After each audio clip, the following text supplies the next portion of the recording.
1,000 shards, we can spend 3k. Let's do it.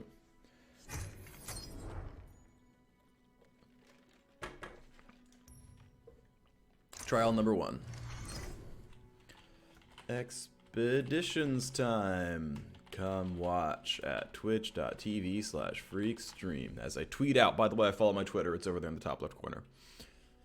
Alright.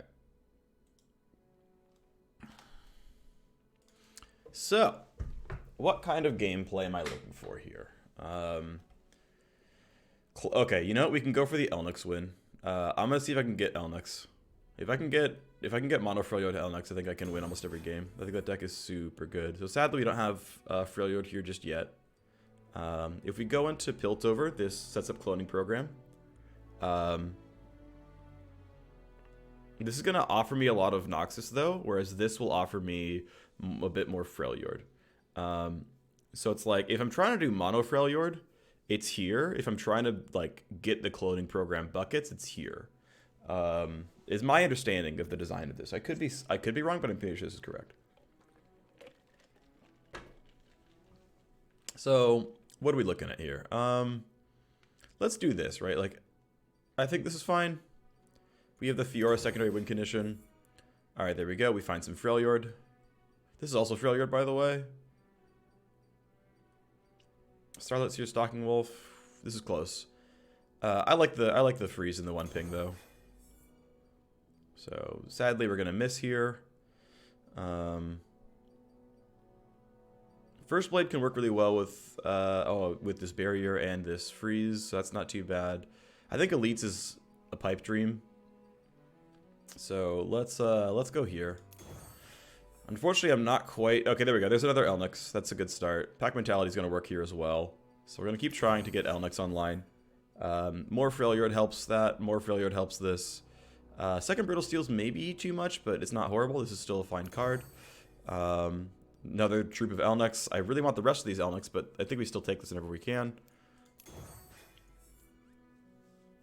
Jackie, you know what? I accept. That's actually a fair statement. I could maybe make this work. Limited tends to be a little bit slow, but this is actually really good. I think these cards are too good to not run here. I need the rest of my Elnuks, by the way. We're more than halfway through, and all I have are these. That's really, really weak. So my deck looks really bad right now, unfortunately. Hey, what's up, Joey? Hold on, /mod TKD Joe /mod Jackie Collins _ wait. Come back to work? Tell you what, Friday. Wednesday, Thursday are my weekends. I'll try to swing by on Friday. You have the power. Alright. So Iceborne Legacy is a little tricky because I have very few actual duplicates. I think this has to hit 3 cards to be good. And I have very few 3-ofs, so this is unlikely to be solid. On Garden, yeah, let's go here. I would like to find some actual Elnuks, by the way. Okay, I don't hate Wording Stones. My deck is not that heavy, though, so I don't love it either. Trapper's kind of whack. Sentry's good. Wording Stones is mediocre here.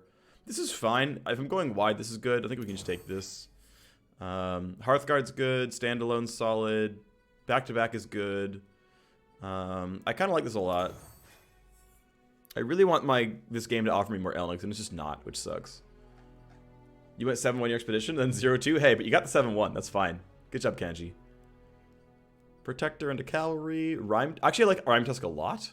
And Catalyst is actually not bad. Now, what's interesting about Catalyst of Eons, right, is you spend 5, you can play it on round 3, which means on rounds 4, 5, 6, 7, 8, 9, you get 1 extra mana. So you spend 5 mana, and you eventually get 6 mana back. But you're basically turning spell mana into minion mana, which is why it's good. I don't hate Rhyme Test Shaman, though. I think this is actually pretty solid. Hey, I found an Elnuk. We finally found an Elnuk. So we're going to do that. Alpha Wild Claw's okay. 4th Evros and Marksman seems a bit much. Cythria and Radiant Strike seems bad. Second Brittle Steel still okay. Shatter is usable, but only barely. Because they only really have like one freeze effect. That makes Shatter bad. Wild Claw's good. Brittle Steel Marksman is okay. Yeah, I think it has to be this. Alright, can we trade in... I don't mind ditching pack mentality only because I have 2 of them already and I only have 4 Elnuks. So I don't mind getting another type of Elnuks. Even if it only pulls out an extra 3/3, it's still 6/6 for 5, which is like playable. So I think we actually go here. Catalyst out for Legacy is wrong. First Blade out for Sergeant is a maybe, but I like this more. Alright, our deck is janky.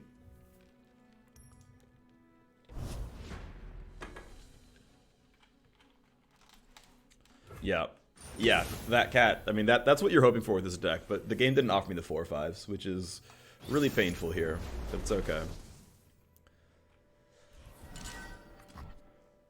That's okay. Finish this. Finisheditis. You'll get there.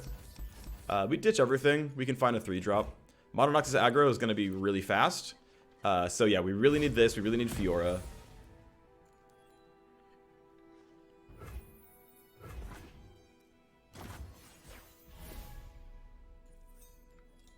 Let's do it. All right.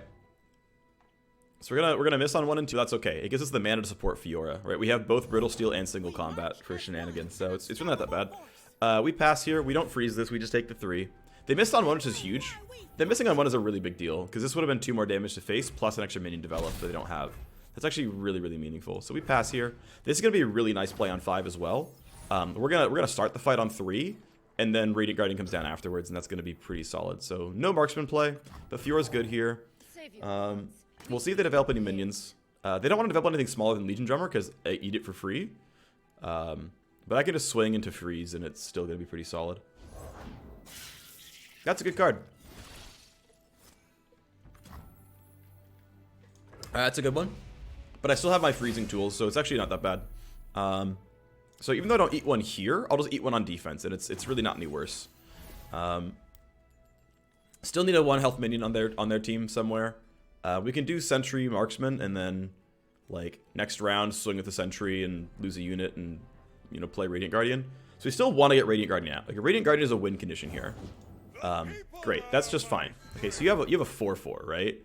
You have a 4/4, which I can use Avaros and Marksman to fight.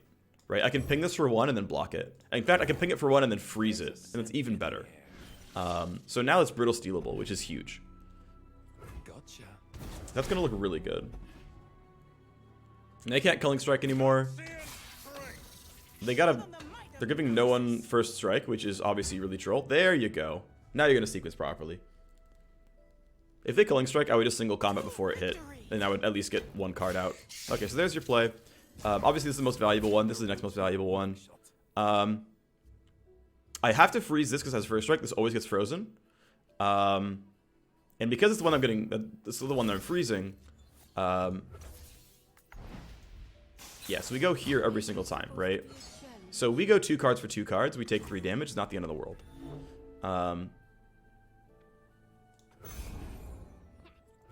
Cool. I went up in mana though. This was a 4-drop. Okay, so here's where the game gets a little tricky, because I can't protect her anymore, right? She will actually die to anything that blocks her until this happens. So I have a few plays here, right? I can Troop of Elnuks and hope I draw something good. That's reasonable.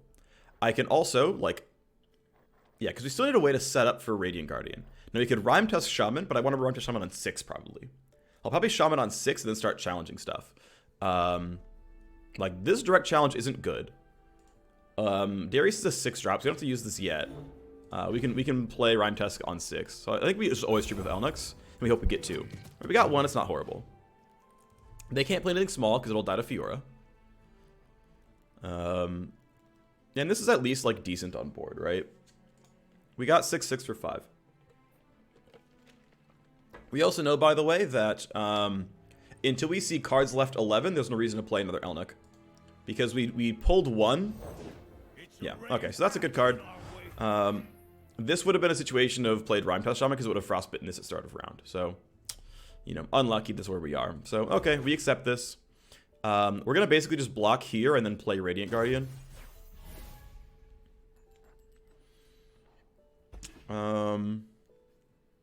We can actually play double Marksman. We can actually block double Marksman. That's another option. That's a little weird. But I'm trying to think of like the right way to play out my hand the way it is. Because I still want lifesteal, but she would die to this card. So it's not that good for me. I really don't hate double Avarosa and Marksman.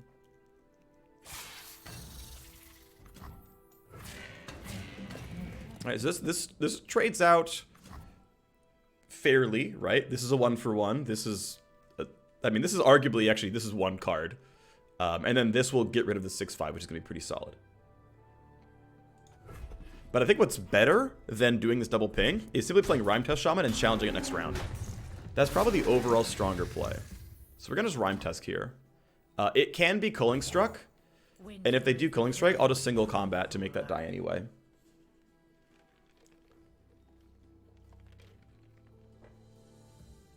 This helps me get Fiora up to 4 attack and 4 health. Yeah, this is going to be pretty solid. That's a 3-3. That's easy to beat. We can pass here. They can still afford Culling Strike. What's cute, though, is if they, like, top deck Culling Strike here, we're actually fine. Alright, so we're going to go ahead and greed out for this Laurent Chevalier.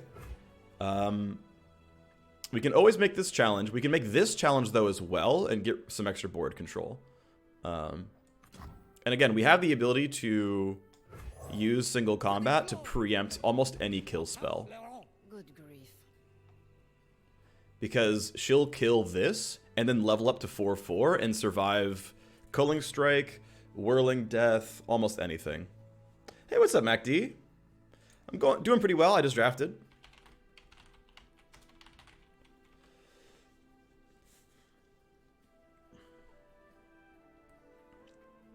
Okay. Thanks, Dylan Master. I appreciate you. I don't have headphones on, and I'm about to run around and do chores. Wanted to say thank you for your analysis videos and all the amazing puns. I'll chime in when I sit back down. Hey, okay, have fun, Ascendant.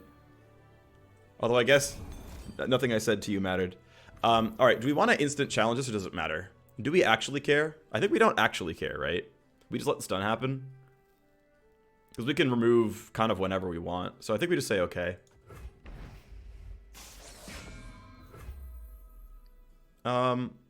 We would never strike with the 2-1. Actually, yeah, we don't really care. I think we just do this every time. We just do this and chill. Sentry swinging could be okay. But I don't need it. I don't need it. So we not only killed a card for free, we drew a card for free. That's incredibly strong. This is also very good, by the way. This is a really, really good card with this freeze engine.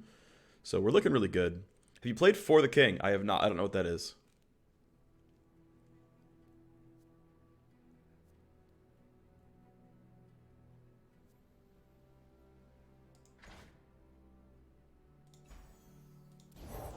I served for decades. You call on me now. Alright, so they have a 3-3 and a 4-5. The 4-5 is going to get frozen. We're going to play Avros and Sentry as a blocker. We could have played the 3-1 as a blocker, but it doesn't really matter. Cool. So I'm grinding my opponent out of cards pretty reliably here. Decimate for 4, okay. But at least it means they have no mana, so that's actually pretty solid for me. They have a 0-5 and a 3-3. The 3-3 can be killed pretty easily. I don't mind choosing Chevalier to kill it. Ooh, and Nivea's going to be solid as well. Cool. Alright, we're in a really good spot here. There's Darius. That's a good reason to play Darius. Wow, that's actually quite good. Now, I'm not going to get lethaled, right? I have enough health to survive all this stuff. But the big thing I want to do is actually get Radiant Guardian online. So, how do we make that happen? How do we get Radiant Guardian online? We can't get anything to zero power, but we can at least put some toughness down on the board. So I think what I want to do... Oh, this is going to hurt so much, too. How do I get as much toughness as possible? It's a Nivea, right? A Nivea is literally the most health I can get. which is not the worst thing in the world. Like, we can work through this with Anivia. 4 health is not terrible. Now, there are still plays out there that can ruin me, but... None shall oppose me. That was a great play, honestly. I'm also really considering this. Just because it means I don't get completely wrecked. Like, this puts me at 2 life, which means there are plays that just end me. But if they have most fast effects, I can at least use single combat to kill this off before it hits. So, I'm not dead on board. If they buff his attack, I can kill this off with single combat. So I'm not in that bad of a spot. And we can kill him with the Fiora level up. So we're still actually kind of okay in a lot of cases. So we block here. Do you have a fast effect? Yes, you do. That's fine. That's fine. We're actually okay here. This would be lethal, but single combat does not work with overwhelm. They simply strike each other. They don't combat each other. So we survive here. Anivia goes into an egg. I draw another random card. Darius goes low enough in health that Fiora can challenge him. This is an egg. Silverwing Lancer is really good to play as well. I have 9 mana. I don't quite have enough to kill everything off. But that gets frozen. So I need Radiant Guardian to be playable, right? Like, desperately need that. So I'm gonna do this. We're gonna, whoops. Nope. We do this. Fiora goes to 4. Right, so now they have to worry about, like, wait, what if Fiora one-shots me? If they have another Devastate, I lose the game. But if they don't have it, we're fine. They're probably not gonna block this here. I guess they're not gonna block it ever, are they? So I actually have to Silverwing Lancer. Well, no. Okay, here's what we do. We Rhyme Fang Wolf just to suicide it. That way we can play Radiant Guardian every time. Because they're never gonna block this 2-1. We Rhyme Fang Wolf so that it dies, we can play Radiant Guardian. That means we only lose to Devastate. Marksman is sadly enemy only. Now, if they had Darius in hand for second Devastate, then we lose. And, you know, then we would have failed to play around that. But there's actually 0 chance they have second Darius. It's literally impossible to have. They literally can't have second Darius because we're all in 2 champion decks. Okay, so we go here. We kill that. We die on purpose here. Maybe it's better to die on purpose there. That might be the better play, just because it removes more units from the board. My instinct is actually yes. Because this always gives 1 to every other ally, which can help them get overwhelm damage. This is just a simple 4/5. It's going to get frozen by Rhyme Test Shaman. So I think this is correct every time.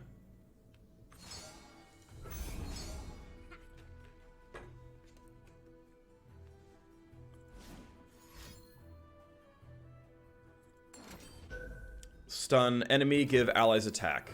Okay, yep. We still get the trade though. Radiant Guardian is still playable. And this is going to go back to being a 0/3. Because it's going to get frozen again by Rhyme Tusk Shaman. My opponent only has 2 cards. And again, if they have freaking Devastate or whatever. Decimate, Devastate, whatever it's called. I mean, here, we can... It is Decimate. If they have Decimate in hand, again, I'm always dead if they have Decimate in hand. If they don't, though, this wins me the game in every basically possible scenario. This card is a game winner by a lot. Like, we also play Swiftwing Lancer, so we can just, like, remove things from the board.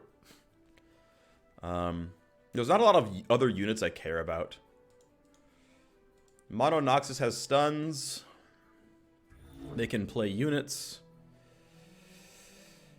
Oh, one weird thing is Anivia doing 2 breath to all enemies is going to give this 1 attack because of Legion Veteran.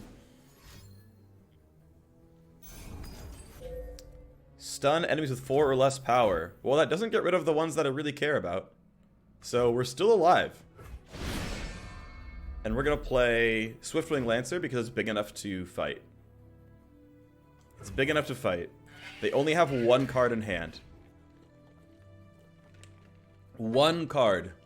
Please have that card not kill me. I would love if that card didn't kill me. Okay, well this is clearly what we're playing here, right?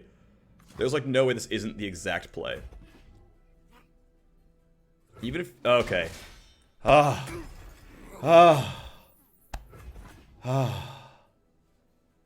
Please ward my red. The frost reveals all to me. Alright, we're in a really good spot now. Look at how wide our board is. We're going to challenge this 3. Oh, we barely lived. That was a tight one. That was a tight one. Having a lot of trouble playing a recent expedition. Any tips? Any websites?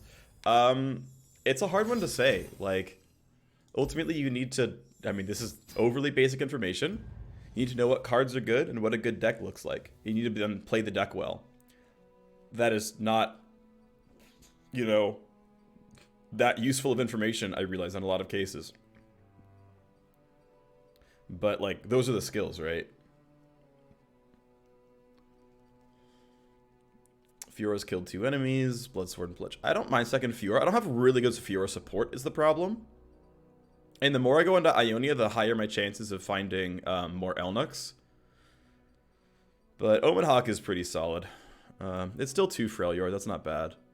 I don't want second Anivia almost ever. I only really like Anivia on 10 mana, and at that point I've drawn half my deck, so odds are I would have found Anivia a lot of the time anyway. So we'll go here. I don't super need Trynd either, I don't think. That's debatable though. Trynd could have been very good. One thing that's nice actually is if you have 3 champions right now in this matchmaking bracket, you know that your opponent has exactly one of each one. Thus they can never hold the spell. From a second copy. Whereas if I have 2 champions, they don't know if I have second Anivia or second Fiora, which means once Fiora's in play, they're like, they might have Riposte, I should play around that. Whereas if I have, like, Fiora and Trynd and Anivia, they're like, the odds of Riposte are very low. I think I keep almost all of these. I don't mind Sentry on 4, but basically 2, 3, attack on 4 is a little awkward, but... it's still doable. Hecarim Zed, we can still beat that. Hearthguard on 5 is correct. I think we keep Sentry. Now let's ditch Sentry and try to find something better.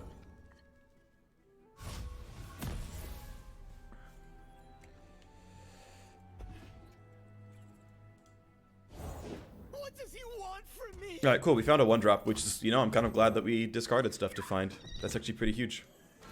So I will let this hit me because I want to get the Fiora challenge later on. 1 damage to face doesn't really matter to me a whole lot. It can matter in Zed Hecarim. Like, this is probably going to be a fairly aggressive deck. But I'm expecting Hecarim to not level up.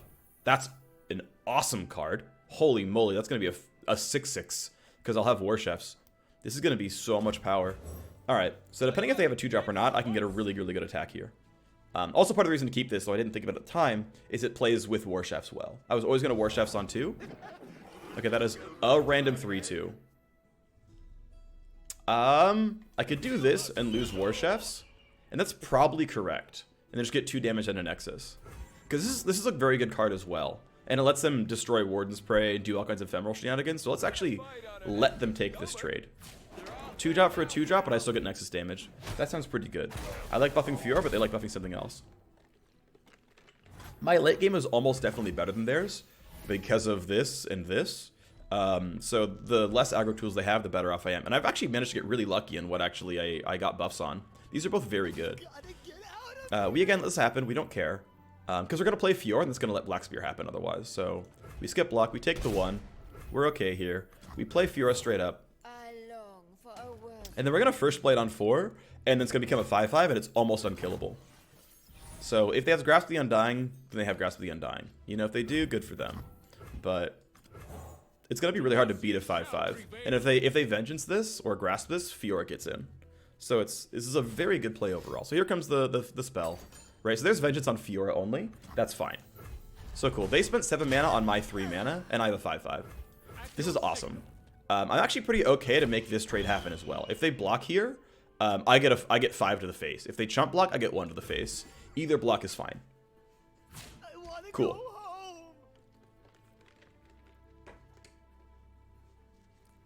This is good for me. Yeah. Omen Hawk, when it hits right, is absurd. Right? It's a 1 mana 3/3. That is dumb. But you can't guarantee that what you buff is what you wanted to buff, right? Getting +1/+1 on another Omen Hawk is really crappy. Right, you get nothing out of that. Oh my god, look, wait, okay. So am I willing to take 2 damage to face to play Silverwing Scout? I think, okay, so there's real decisions to make here, right? Because we could just Hearthguard straight up and then be like, hey, maybe I'll find a good 6-drop. It's big on the board, you know, it's going to look really scary. Silverwing Scout is also very good because I don't take damage here. But I don't think I care about taking the damage here. I can probably just curve out and just simply be too big to kill. We can deal with this stuff later on with Silverwing Scout, I think. Curse Keeper is not that special. That's fine. Yeah, it's a 3/1, whatever. Shadow Fiend. Okay, now do I... So, yeah. Turns out Silverwing Scout would have been pretty good here. But ultimately... What, going down to 9? I think I'm okay going down to 9. Like, I could take this block, but why? I just don't think I need to care. And maybe I'm wrong about that, but I think I'm safe like this. So, I want to play Chevalier so I can challenge the 2/1. Actually, Marksman's good enough for that. Let's just do this. Ping that off is like, it removes a blocker. I'm now showing lethal on board.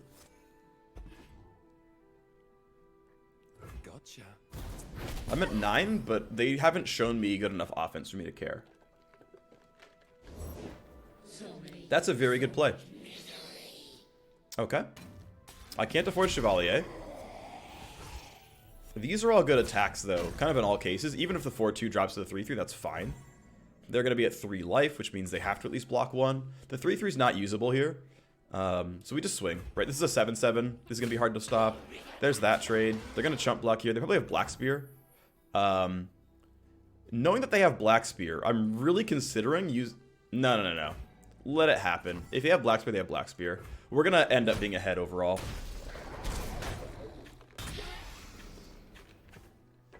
Almost assuredly, this card's coming down. Okay, that's a good play. They don't have Black Spear. That's fine. They have a 4/4 that I can kill. Okay, so what's my next round look like? Next round I have 7 mana, right? 7 mana, and I could maybe bank single combat mana. So none of these are good against the 4/4. This 5/5's fine. The 7/3 is going to let stuff go through. Do I want to bank single combat mana? I don't think I need to, because I can just play Vanguard Sergeant. And then I can play single combat at some other point down the line anyway, because I can just play Silverwing Scout and still afford all this stuff. So this should be pretty safe. The only thing I'm concerned about now, really, is if they can have enough mana. Oh, cool. That's pretty big, actually. Even just having a challenger at all is good. Do I want Fiora or the Chevalier? Splinter Soul make... Okay, so they're making a whole bunch of tokens, but I don't really care. Right, it's a bunch of 1/1s that they can't do anything with, so, like, YOLO. Like, it doesn't matter. There's some 1/1s. That doesn't... I don't care. I could use Chevalier as a chump blocker, but I don't need to. I could use Fiora as a chump blocker. That wouldn't be terrible. I could level her up, you know. Stop 1 damage, challenge again, she levels up. You know, that can be kind of fun. I still have enough mana for single combat. You know, why not, right? I think that's fine. They can't afford Withering Wail. Is the 4/4 coming out? No? Okay, we'll just do that. Right, take 1 less damage. We're at 8. That's not going to be too painful.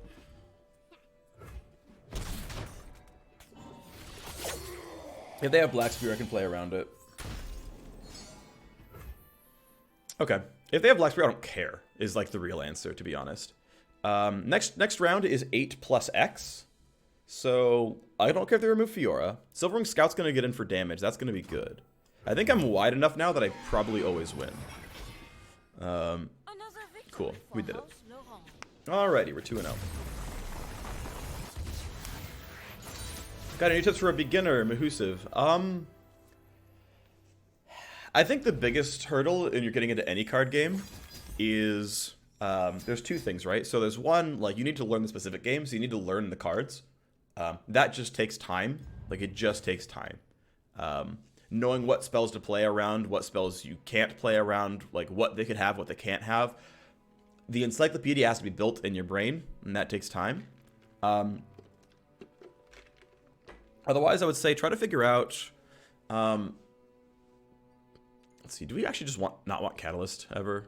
Yeah, I think it's still fine. Although Sentry number 3 is probably good too. Ice Yeti is also quite good. I think I'm okay with this trade. Let's do it.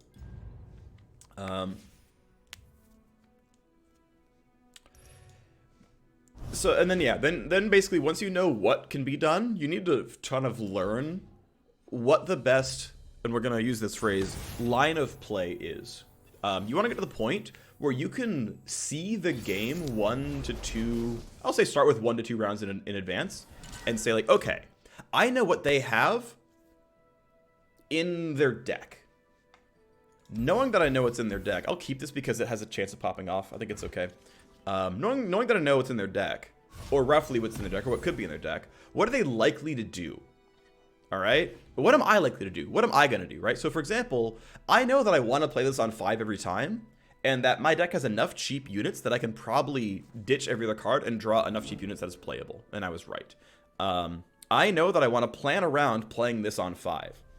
Which means on round 3 and on round 4, I need to play around the fact that I'm going to play Troop of Elnuks on 5 in pretty much literally every case. And that means I need to think about, like, what can my opponent do that disrupts me? How much space will be on my board when this summons 2 extra troops? You know, what could I have to be afraid of? Do I need to just bank mana for something like Brittle Steel? Those are all things that you have to put thought into. Now, for example, Inspiring Mentor buffed some card in their hand.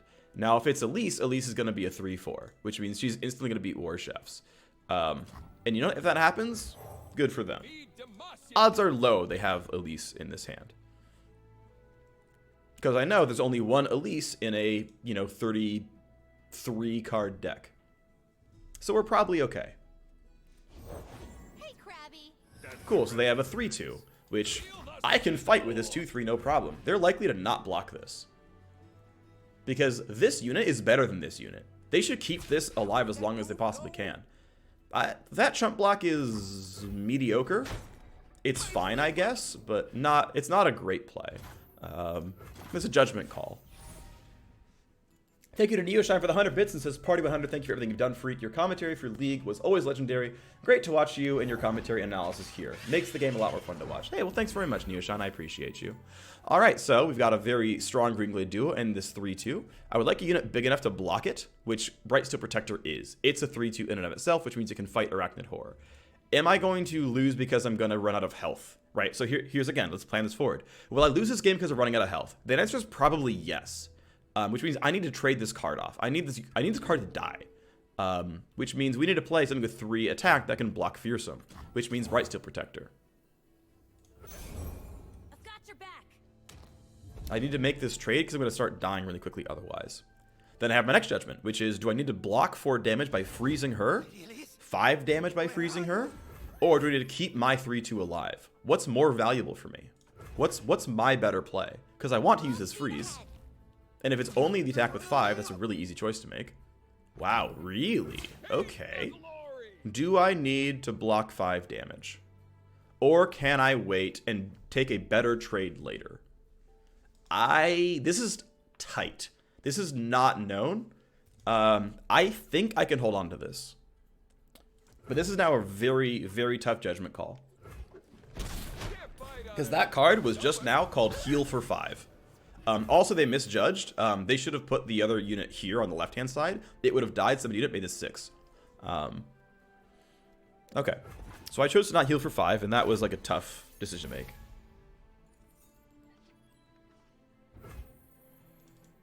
Alright, so we know we're going to play this on 5, so we're going to set up for it as soon as possible.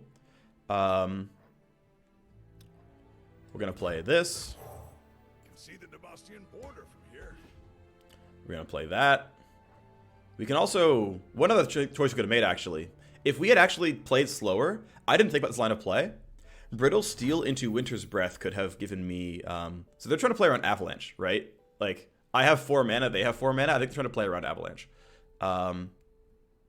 Now what's nice is all of my attacks are pretty good here. If we do this, everyone's pretty reasonable. They all have about 3 attack. All their blocks aren't that good. Omen Hawk is not useful in this fight. Neither really is Starlit Seer. So we can just go ahead and swing here. The spider can't kill anything. And anything else that they block, I'm pretty happy with. Right, if they block here, I'm happy with it. If they block here or here, I'm happy. We have a Phreak show equivalent for LOR. Paige and I are going to be doing some stuff during the beta season of LOR. We know roughly what we're going to be covering. We know about how we're going to be covering it. Should be good overall. Okay, once again, I can make the same choice as before, which is I could choose to freeze to keep this unit alive. Are they just going to take the damage? This is definitely my best unit, so it's the correct thing to block. Now again, do I value Brittle Steel more than I value War Chefs? And I don't think I value War Chefs that highly. So we're just going to say, okay, we're fine with this.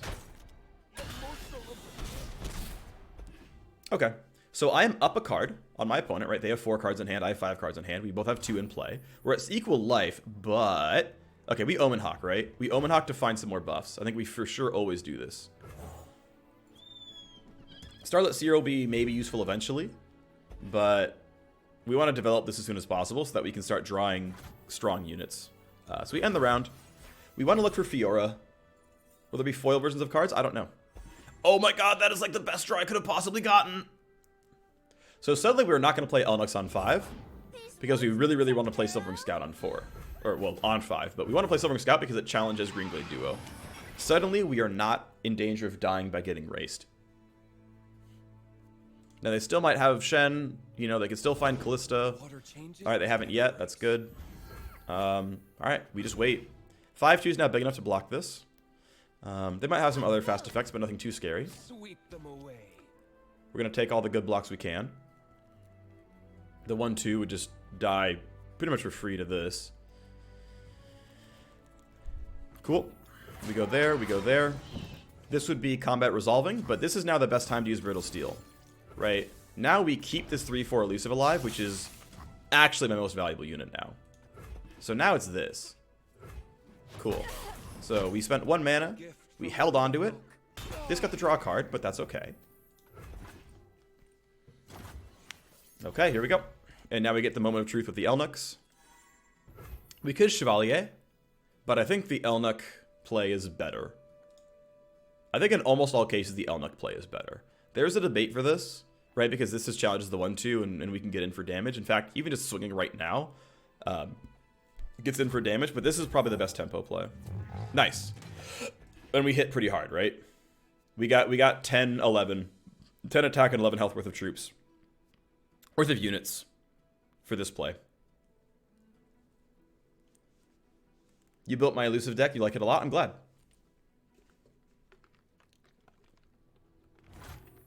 So we just simply attack with everything. On board, all my attacks are good. We'll see what... I mean, they might have give all followers ephemeral, but they still have to block. They have to stop 6 damage or they lose. Well, they have to stop 2 more damage or they lose. So they need to stop this. Or I guess that, but like...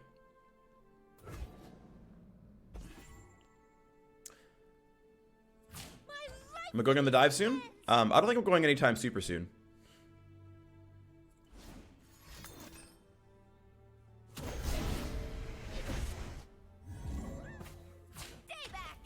That's a good play. But they're still at 2 life, right? So we're in a decent spot anyway. We say, okay. So they burned a card, an expensive card at that. We still got a ton of face damage. And, like, we lost... And because the other card drew, right? It was the 2-1 that draws when it dies. We went down 1 total card, and they went down 1 total card. That's fine in, like, all cases. This 3-4 is still alive. It can stop elusive units. None of their champions outright win the game by themselves, so there's not a lot they can draw that will really win in the game here. There are some options, but they're running out. Also, if they ever play the Harrowing, we play Winter's Breath and the game ends. That's a good play. Okay. Do I have Winter's Breath here? Is this like the appropriate time just to lock everything out? It's probably fine, right? Like this pretty much guarantees that we get in next round.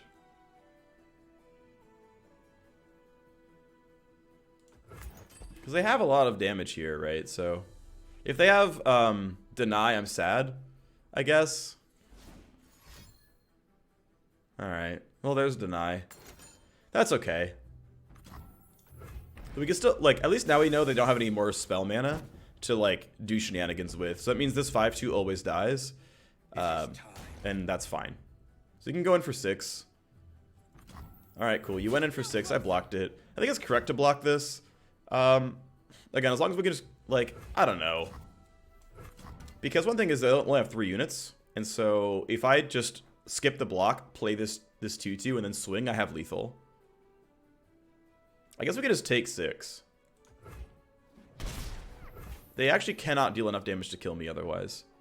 Alright, we're gonna, you know, do a couple shenanigans here. We're gonna play Fiora because we can. By my honor, you must die. And we're gonna do some shenanigans. And then we're just gonna try to win. Okay, so we swing instantly.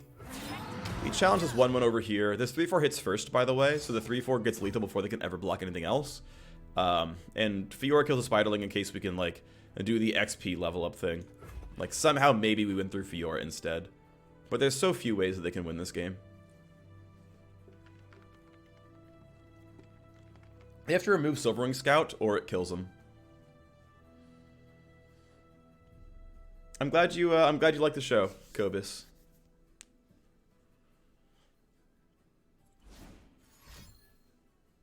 Alright. What kind of shenanigans do they have? Grasp of the Undying would help. I think with Grasp of the Undying they would survive. Grasp here, block, block. Vengeance. Oh, we still win. Cool. So this is why we kept 1 unit alive, right? By not blocking Yone, Vengeance was no longer a way to survive the game. So yeah, as someone in chat recommended, not blocking at all. Because we were not going to die from Nexus health in the next 2 rounds. But we could win through attacking in the next 2 rounds. So the chance of dying was 0. The chance of winning goes up with every unit that I keep. So it was indeed the right play. Alrighty. We're up to 3 wins. We get a new champion. We can go 3rd Fiora. We can add a Tryndamere. Now, Trynd with standalone take cards not bad at all. This could be pretty good. Hearthguard's quite solid, so is Harsh Winds, but Second Anivia is still a little not what I want. Now, what does my late game look like? Do I need Tryndamere to win late game? So far, that hasn't seemed to be true. I haven't needed to go to 8 mana and play Trynd or even Anivia. So I kind of like beefing up my mid-range, adding a 3rd Fiora, adding a Blade Keeper. This feels like how my deck is functioning. So we're going to go this way. Will there be foil cards added anytime? I have no idea. I don't know if they're going to do shiny card art.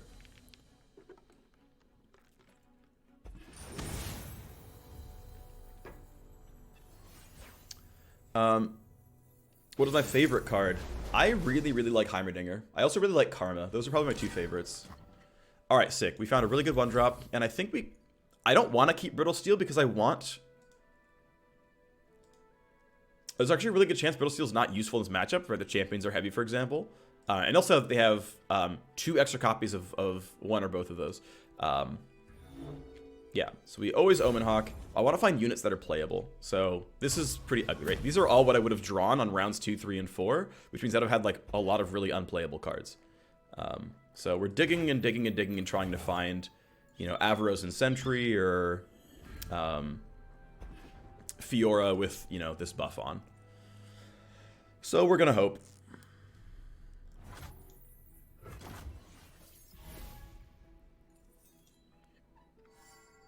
Okay, that's not bad. This is a pretty good card to get the buff on. Just because it's hard to kill elusives, and it's going to get in every round for basically ever. That's a good play. That's going to be a little scary. Silverwing Scout is not an elite. Blade Keeper is not an elite. First Blade is. Chevalier is not. So we have very few good pack mentality plays. Elnuk as a 4 is not bad either. So unfortunately, right, we hit a bunch of 4-drops. Which means we really can't play them together well. And right now, I literally can't even play any cards. I am completely willing to block 4 damage here. This is probably the best play we're going to get out of this 1-1, is block 4 damage. We're not going to heal anytime soon. Yeah, they can block Shark Chariot later on as well, but this feels correct. block 4 damage. You're not really going to find better plays. Yes, I could have done it later, but then it could get killed by like random damage pings and stuff. So, alright, Silvering Scout is on Grasp of the Undyingable. So is Bull Elnuk. Bull Elnuk is a 5/6, which makes it like impossible to actually stop. And so I can fight everything that could ever possibly play. It's bigger than Garen. It's big enough to fight Hecarim, which is like both in later rounds. I don't see how this loses to any possible play they could make. My shield is yours. Okay, well, that's the play. That's the play that makes them survive. Because now the 5/6 attacking is useless. So, turns out that because of Brightsteel Protector, Silvering Scout was the better play. I don't think it was correct to have played around that card.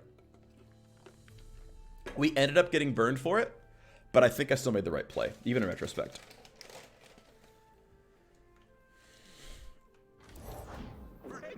That's pretty strong. That's pretty strong. Because they can, well, I mean, it depends what they play next, but we should look pretty good here. I'm going to play Conservator as a chump blocker. Or we could Brightsteel Protector to make this a barrier blocker. But we need to play mana efficiently, right? We actually can't play this, because then we can't play any other minion. So it's pretty much always correct to play Conservator and then go into Chevalier afterwards. So there's a Shark Chariot. So Conservator's coming down so I can block more. This 5/6 will fight something. Something's gonna die. Like, for sure, right?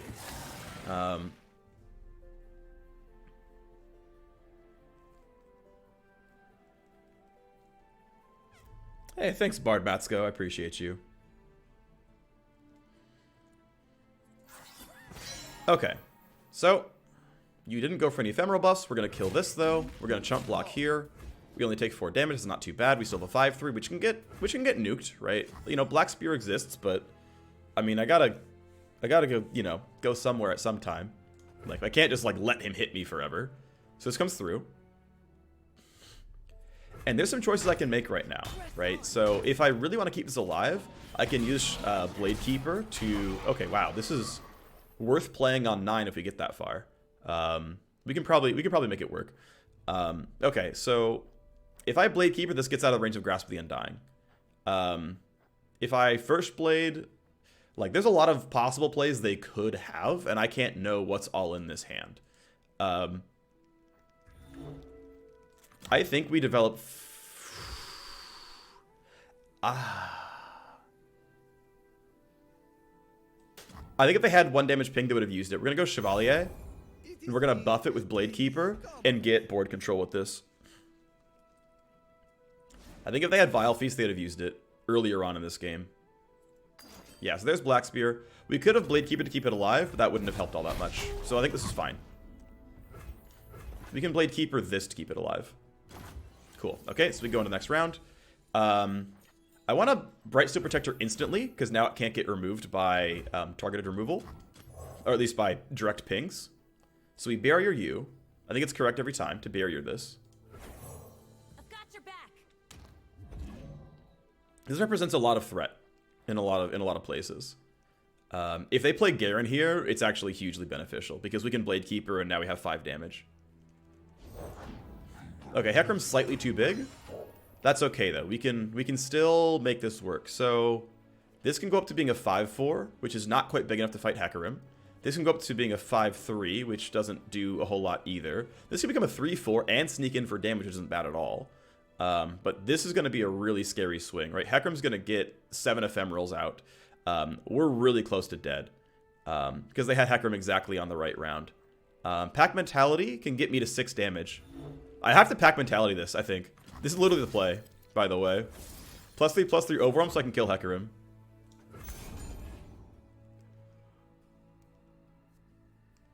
If they, like, they shouldn't be able to kill this for 3 mana. I mean, I guess there's single combat somewhere. But literally spending 7 mana for 3 damage. This has to be right, by the way. Like, this has to be the correct play. Because I have to kill Hecarim. Absolutely must kill Hecarim. So we take down Hecarim here. And the 3/2 can fight either card, and I don't care.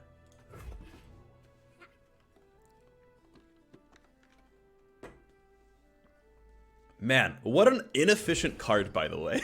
I spent 7 mana on 3 damage. That is such an oof.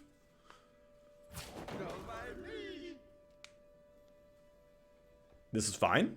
Obviously, that's a good card as well. That makes me a little bit more comfortable, actually. This is worth 2 damage, like, once, but reliably. This is worth 1 damage times number of ephemerals. Which, with Shark Chariot, is instantly 2. In fact, it's... Yeah, I mean... Whew, that's a great card. Oh my gosh, that's actually huge.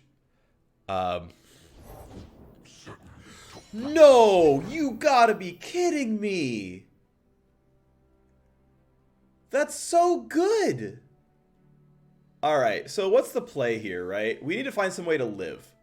Unfortunately, we don't have ways of living. Not really. We can play some Vanguards and go wide. I don't hate this, right? So we can play a bunch of Vanguards. Why? Why did you instantly have second Hecarim? Oh my god. Okay, so. Silverwing Scout can block Hecarim and stop 4 damage. No. We're going to use Vanguards to get rid of as many ephemeral blockers as possible. We're trying to go wide to survive. Yeah, so there's that. And this is why they shouldn't have blocked, they shouldn't have thrown away the other unit. Right? Because these would have all had 1 more attack. Alright, so I'm dead on board. We can go here, and I'm not dead on board. I'm really willing to go here and take a bit more damage. Oh, right. I can't freeze the Hecarim.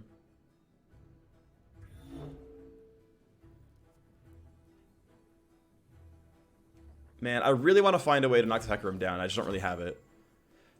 Because if I freeze here, I keep the Chevalier alive for 1 more round. That means I can challenge the 3-2, but I can't kill the Hecarim yet. I'm between so many plays that are almost good. Okay, we're going to go this way. Go down to 5. We freeze to keep the Chevalier alive. Now we can use Blade Keeper to buff Chevalier up to enough power that it can kill Hecarim next round. Right, Chevalier can go up to 5 power with Blade Keeper. We draw Protege, which is also a good card. Alright, we have 9 mana. We have 8 plus 2 mana, right? So if we can spend 4, 5, 6 plus 4, so we can Silverwing Scout and we're gonna Blade Keeper Protege. We don't have time for you. I'm sorry, Troop of Elnuks. It's Blade Keeper, up to 5 attack. For the honor of my Bloodsworn Pledge keeps us alive against Grasp of the Undying. This can kill Hecarim. Protege can come down and kill that as well. We're at 5 life. We're like real close to dead, right? But oh, wait, we can't Bloodsworn Pledge and Protege.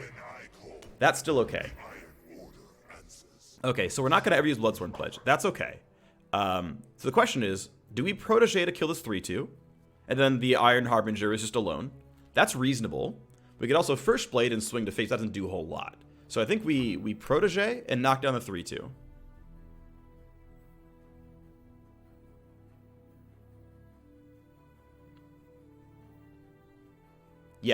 Yeah, this is the play. The other option is we save mana for Bloodsworn Pledge. Just to keep this alive so it's big enough to block a Fearsome. But I think getting rid of this needs to happen. That actually has to die, because it's going to make an ephemeral attacker, which is going to summon more Shark Chariot. So this must die and this must die. These have to happen, or I'm always dead. I don't even mind this 2-3 coming down. So this goes here, this goes there.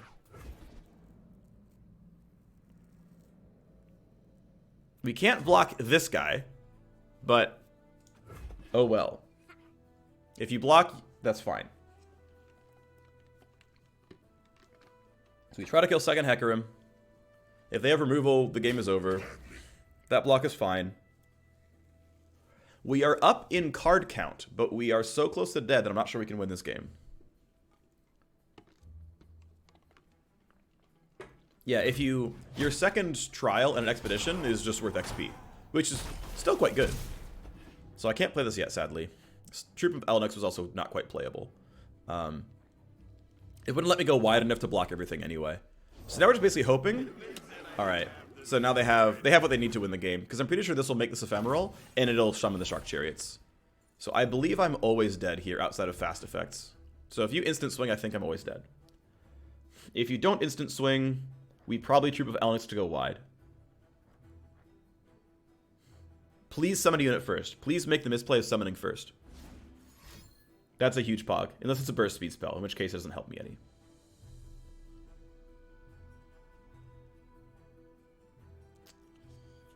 And we can't afford only one unit out of War this call, so it needs to be Troop of Elnuks. And we need to hit at least one more summon.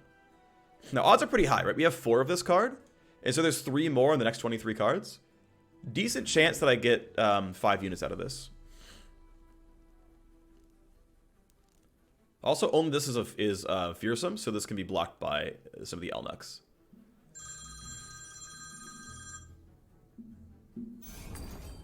Possession. Wow. That is quite the card. Okay. So that happens. This should let me go equal board size. Close. If this should work the way I think it works, which is this becomes ephemeral and then they do cool stuff. And they have all their Shark Chariots. So I'm pretty sure I always lose. I only hit 1 Elnuk, which is a little unlucky.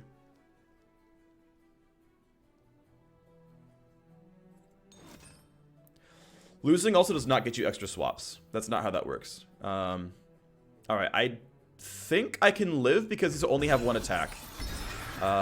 So that's okay. We play Silverwing Scout to be the biggest blocker we can. I think that's my best blocker here. There's still a chance they misplay, by the way. There is a chance they misplay. Because they want to attack with everything, which means the Shark Chariots don't summon. Which is like really troll. This is going to be really big.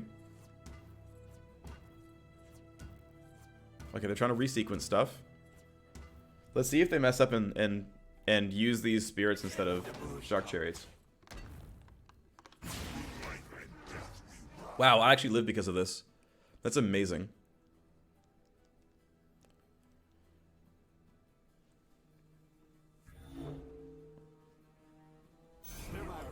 That's hugely beneficial. Alright, so Hecarim's level 2 now, but we must block here. We always block here. We block there. We go down to 2. Let's go down to 3, I guess. This is a 6-1, which means we can kill it with Marksman next round. Or eventually, I should say. Okay, so here's the block. My opponent has 1 card and I have 3 life. Alright. Well, I blocked as much as I possibly could have. Nothing else I could have done. They had the perfect last card.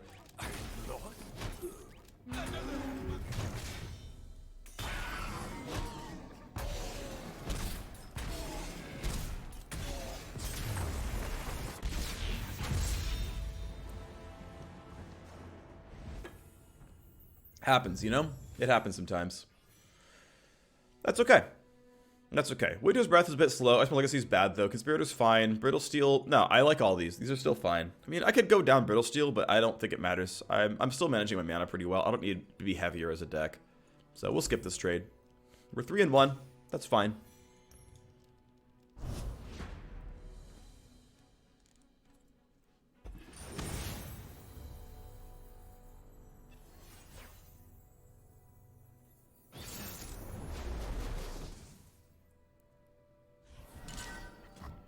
Okay, so I don't mind keeping a 3-drop here. We can probably find something to ping in this deck. There's a couple of 1 health units in this. Brittle Steel is really worth keeping for sure. It lets me beat Fiora. So they're playing Fiora Yasuo. We are Fiora Nivea. We don't have the best Fiora setups. This is very heavy. This is going to be kind of tough. We kept 1 3-drop. Alright, well there's big Fiora. Probably.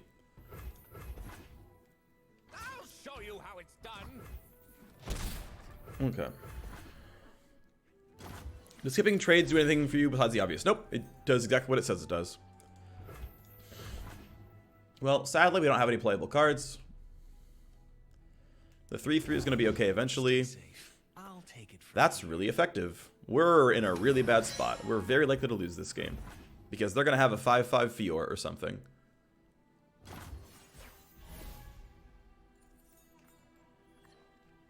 Alrighty, well there's Avaros and Sentry, which can do some value.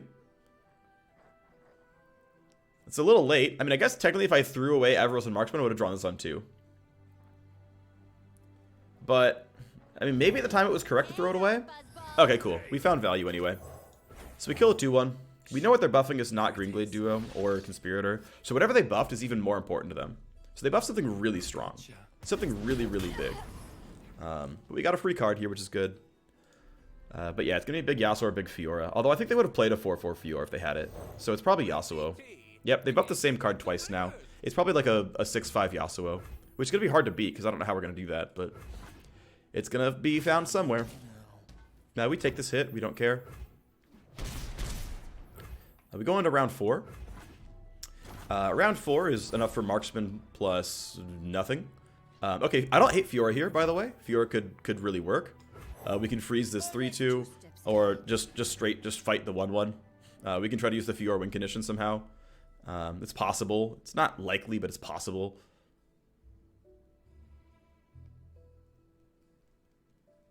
Stop going live when you're at work. Go live after 5 p.m. Pacific. I mean, I'm often live after 5 p.m. Pacific. In fact, I feel like most days I'm live later in the day. Hey, how you doing, Power Steering? I'm doing good. All right, so we get a free hit. I don't mind this trade either. Knocking this down seems worthwhile. They're unlikely to take this trade, but it means I get some damage, which I'm pretty happy about. All right.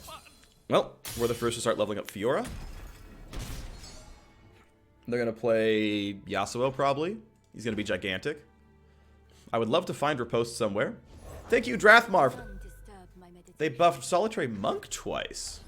That's what they pulled. Okay, but this card is almost unplayable now. Because, like, what's it going to pull back? You're not going to pull back. Oh, wait, no, she buffed her once. So they buffed something else once. What other card do they buff? I don't know. We're going to find out together, I guess. The one nice thing is, by the way, I can Marksman this to 3 life and then kill it with Fiora. That's a good card. Okay. We're Marksmaning this 5/4 so I can freeze it. We're getting value. Let's go. Wait, this is actually absurdly good. Because now it looks like it just trades with Fiora. Can't afford to miss. But it's actually going to be super sick. Yeah, this is big Pog. That's going to hit, but that's okay. Brittle Steel. Fiora lives, levels up. It's good to draw a card out of it, but man, this could have been a lot worse. Like a lot worse. They will know much. No, what? Why would you surrender? This game is totally winnable. They're tilted. How is Fiora gonna win the game for me? You had some random other hand buffed card out there. That is not the right play ever. Man, yeah, imagine they had Lifeblade, right? Like, there was some really powerful stuff out there. Alright, well, Rhyme Tusk out for Yeti is a no. Starlit for Prismatic Barrier is maybe. Silverwing for Radiant Guardian is a no. I don't hate Prismatic Barrier here. I'm pretty light on spells, so this seems pretty good. But I'm light on spells, so Seer's not good, and I'm light on spells, so I have room for Prismatic Barrier. Alright.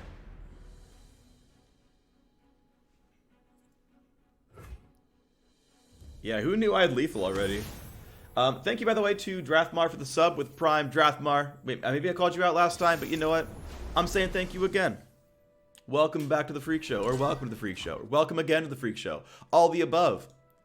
Alright, so Mono Shadow Isles, Aggro. I think freezing something is really worth keeping here. Single combat's fine. Marksman's going to be good against spiders. I think I can keep both these cards and it's okay.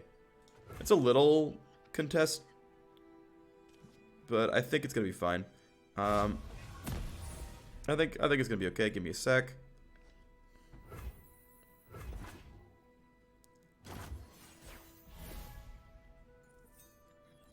All right. All right, we Gucci. So there's the Elise, which is fine because we can kill it with Fiora next round. They swing on 2. It hurts a little bit. It's okay. Skip block. We get to swing on 3. play this on 4, play this on 5. And when a little bit of mana to back us up. Actually, we might play that on 5 depending on how the game goes. We're definitely going to Fiora here. We Fiora, we look to challenge Elise. If they play Callista, we just go for Callista instead. And just freeze her with Brittle Steel and we're completely fine.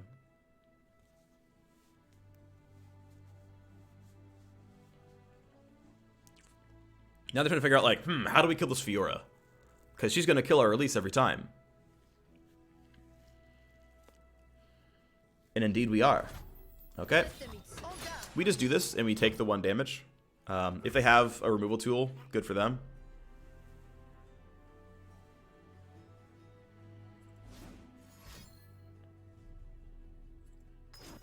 Drain for 1. That's perfect. So, there we go. They burned the card, and we get to freeze her in reaction so that we don't lose anything. And this is why you ping after combat, by the way. A tribute to the spider god. Because now, like, imagine they pinged afterwards. I wouldn't have frozen. This is why. This is what I call inviting the misplay. Allow them to misplay. And then they did. And it was beautiful. And even if they did trade Vile Feast for Fiora, that's fine. They lose Vile Feast and Elise. I lose Fiora. They get a spider. I'm cool with that. I went up 1 mana and up 1 card. They would have paid a 1 mana 1/1. That's cool. That works for me. So now here comes some of the fun parts, because they have a bunch of 1/1 spiders that all lose to Fiora. If you build faction decks, yeah, your cards all come from 1 to 2, or in some cases 3 regions.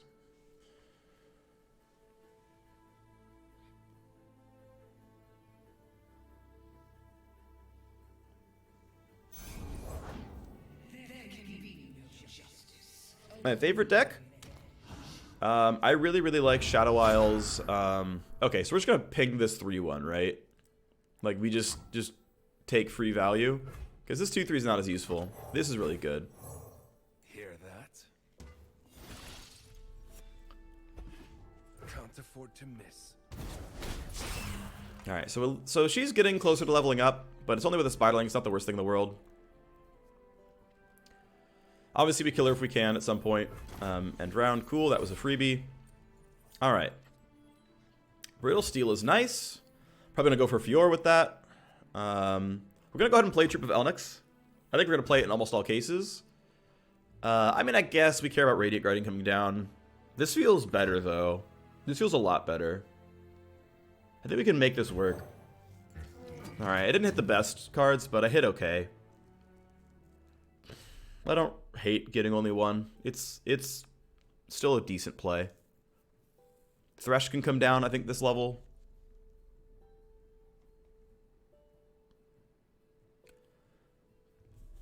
I think Fiora without Judgment next edition is fine.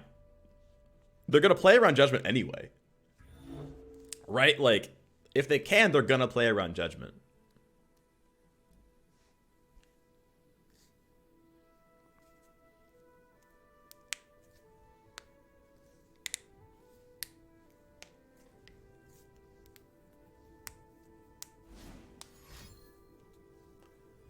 Here's Grasp. Yep, that's fine. So they had a card. Can't freeze anything. They could have grasped at any point in time during this fight. It wouldn't have changed anything, ever. We can swing with 1. If I swing with both, they lose 2 spiders and Elise levels, and Callista levels up, which doesn't help me at all. But I can swing with 1 and get rid of 1 spider. Actually, I guess if I swing with none, they can't use Glimpse Beyond to get more cards. So I think we wait here. We wait till we find a good blocking opportunity. I think the holding pattern is fine for us. I think their top end's not that good.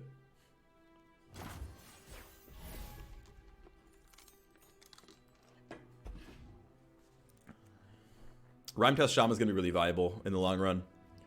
So if they attack correctly, they put a bunch of spiders up, and they leave Callista in the back line until she levels. Again, if she levels, not that big of a deal. She's going to create a 3/1 spider and just be a 5/3. 3 out of 5/3 is a good card, but we can handle it in almost all cases. So I'm not terribly worried about her. We're going to draw some more. That's a good one. Right, so here, this would have leveled up Callista if I had gone for an attack. So they get a random 3-drop. Oh my god, they got the worst possible option. Oh my. We're banking hella mana. They should swing the spiders here. Legitimately.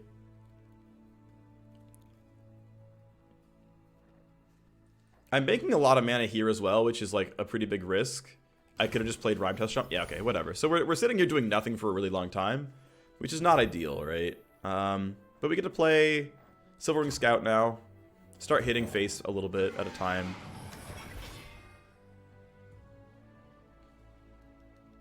Oh, you know what? I could have gone for the pack mentality play and tried to go big with Elnuks. I think I'll wait till I find another Elnuk, though. We played on 5, right? This is 7, so we had 26 cards left when we were done, which means 17. When it's 17 cards left, Elnuks are in the deck again. Or like my next Elnuk is at 16 cards left, right? Like that's the math there. So swing for 2. Sit around, do nothing. Does your rank influence who you play in Expedition? As far as I know, it doesn't. I think you only matchmake based on how far in the Expedition you are, how far in your trial you are. This is really awkward, right? We're allowing both players to bank mana and let them find outs. I probably shouldn't be so afraid of these spiders. Alright, well that would have made pack mentality weak. So, okay, that's dead. Yeah, I'm not sure if I'm playing this correctly. I'm playing really slowly, waiting for, like, Kalista to not level up, but that could be totally wrong. Like, I could just be swinging and knocking down spiderlings and just dealing with the aftermath afterwards. Because she has to attack to summon her new spiderlings, which means I can kill her. So I probably am screwing up by playing as slowly as I am. Just attacking here and letting Kalista level is probably the right play. So I'm trolling a lot. Right, because now this stuff is happening, right? So it's like, okay, turns out it's actually all my fault. So we let this happen, right? And in general, we're going to be okay. I'm not expecting to get Atrocity, at least not right away. If they swing, I can block reasonably well here. And then we're going to, I mean, gosh, if we do nothing... if we do nothing, we get screwed. I think we Rhyme Test Shaman so we can freeze this 8-6 forever. I think we have to do it this way. I think we Rhyme Test always. I wish I hadn't played so slowly. This guy hits me. We say okay. 3-1 comes down. It's the least useful unit that I have. We can actually kill him with Winter's Breath now, which is kind of cute, but... Yeah, so now playing Rhyme Test did nothing, right? Because now we could have played Radiant Guardian with Lifesteal, and then we'd have been happy, and, you know, stuff. Sends chills up my spine. Alrighty, so Winter's Breath would kill 1 unit. It would level up Kalista. These 3/3s aren't bad. Right? They're fine. We can freeze something to keep one of them alive, right? We could freeze the Remitter or even Kalista. I think keeping the 3/3 alive is probably good. We're gonna level Kalista. We already know that's gonna happen, though. We can freeze her afterwards. It's fine. Killing Ledros is... just puts it in hand so I can take 4 more damage. We let this die because I want to be able to play Radiant Guardian, right? So we take this fight. We freeze Kalista at start of round. They can replay Ledros. That's okay.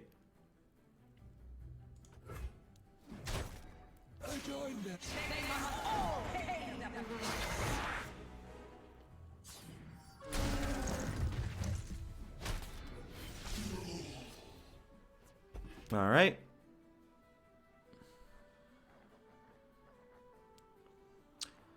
If they replay Ledros, it gets frozen at start of round, so they have to play... Actually, that's interesting. Okay. They actually literally cannot Ledros into Atrocity ever. You never have enough mana to do both things. One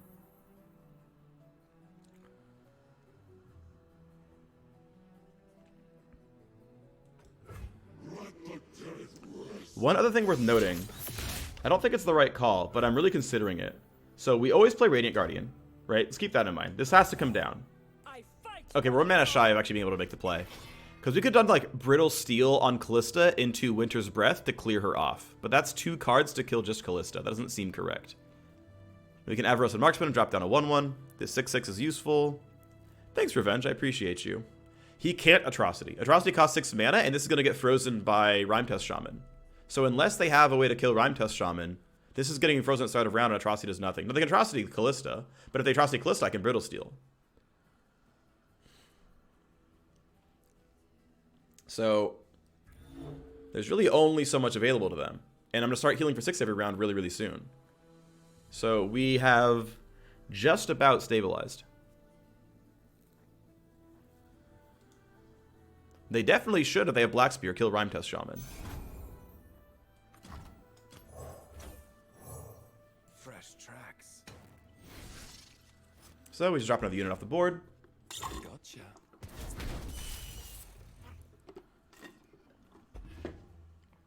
And we just hope. We hope we have enough. This is going to be a tight one. That's fine, I don't care about that. I have enough units overall. We pass. This thing has 0 attack.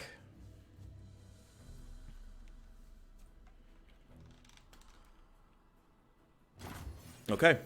0 attack. 6 lifesteal. Odds are decent. Odds are decent.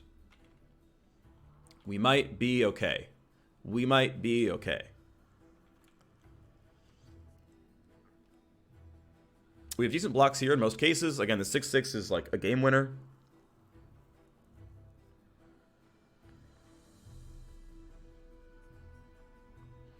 The Chevalier at start of next round can just take down Callista, which is useful. The 6/6 obviously is going to go lifesteal.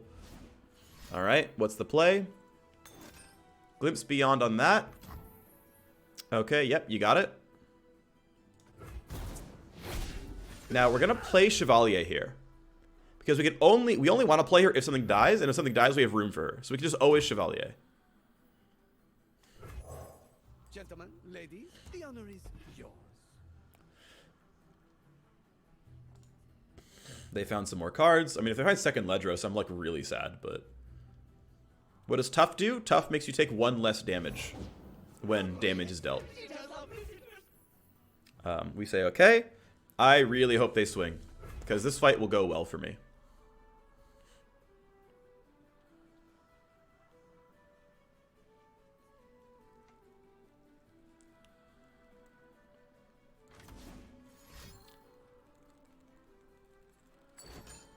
Wow. I mean, they're really digging through their deck here. Now, one thing to note is that Glimpse Beyonding a card costs the Glimpse and the card, and so it's essentially sort of card neutral, but this, of course, summons a thing when it dies, so they are going up value here. They're going up, basically, 3 mana 4/4 that cycles. Our blocks are still good here, though. I think we leave Ledros up. We leave Ledros as a 0/6 forever. Okay, they're not doing anything with it, which makes total sense. We refreeze it. We lead with the 6. We send this in, we send this in, we send that in. We challenge over here. All my blocks are at least reasonable. I mean, this Elnuk's kind of bad, I guess. The big thing is this heal for 6, this heal for 4. The 3/3 would die to the 4/4, which I don't want to have happen. So we just kind of let this go forward like this. Dropping her off is really valuable. Yeah. We can play a fairly measured game because of this Rhyme Test Shaman.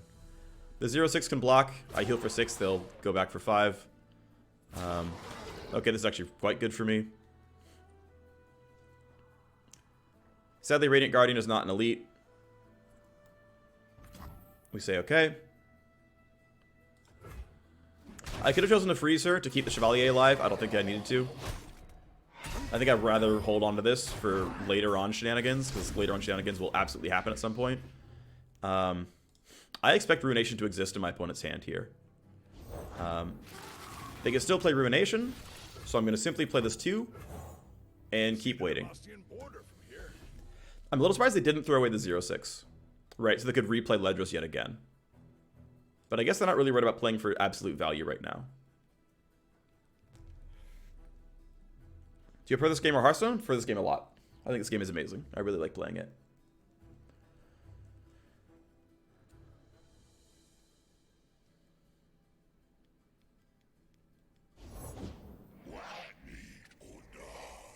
To play me, kill an ally. Goes back to hand. That's a pretty good one. Ruination is still a legal play for my opponent, so we have to keep waiting. Okay, Ruination is no longer a legal play. But they could always Ruination on start of round, which would lose the game for me. Now, I could play Stalking Wolf. And Stalking Wolf would allow me to... Yeah, I mean, I basically have to play around Ruination on start of round. Right? If they have that, I automatically lose the game. So we're basically not allowing ourselves to have that be an available option. We can just develop Stalking Wolf, though, because now their board is full. Now they actually can't play Ledros. They have to swing before they play Ledros. Or they have to, glimpse it or something. We're 3 cards away from the next time we might draw a Troop of Elnuks. Is there a way to deal with Ledros? You would have to silence him or, capture him or something else. Basically, Ledros is an inevitability tool. That just will happen forever. Pretty much. End the round. Radiant Guardian just right now not playable. Yeah, that's a pretty weak freeze. Fiora can help win the game at some point. Again, without Glimpse Beyond, they can't play any units. So they end. We end. Works for me. Let's go swing for 6 damage again.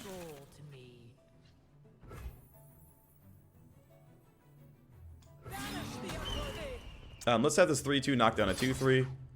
Otherwise, these fights are all pretty decent. Even the 3-3 would live through everything. There's, like, some value in doing this.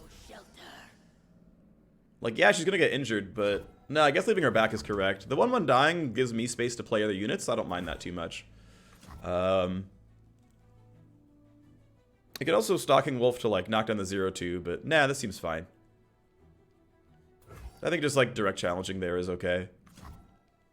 Is it? Yeah, it's fine. I mean, we could drop down the 1-1 instead, but no, this seems fine. I don't mind losing the Omen Hawk for nothing. If you want to block with a 2-3, that's okay. There's only like 2 good blocks on it. 2-3 can go there, or the 2-3 can go there. I'm gonna heal for 6 in either case. My deck code is not working. Well, it's not a real deck. It's an expedition deck. There is a silence effect. Yes, it's in Demacia. Are they removing the 6-3 somehow? Is it Vengeance? Am I about to be sad? It is Vengeance, then I am sad. But we trade everything else out, which is not too bad. We drop a lot of the board down. Hope burns on.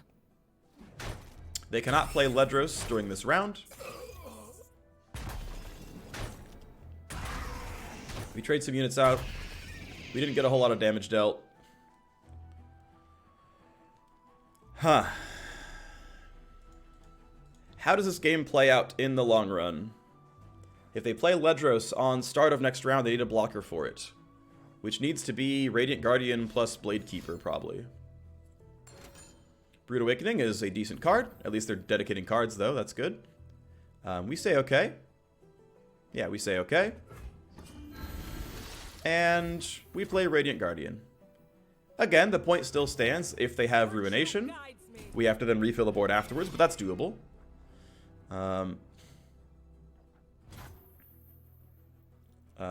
Yeah, so we end this round. We say okay. If they play Ledros, I think we go instantly Winter's Breath. They played Blank Rasa. Is this the Ruination round? Or sorry, is this the Winter's Breath round? It stops the entire attack and it kills a 0-2? That sounds pretty good. This seems like a good time to play Winter's Breath. They can't use Deny. Yeah, this sounds good. We end up freezing this Rasa afterwards, next round as well. I like it. This should work for us.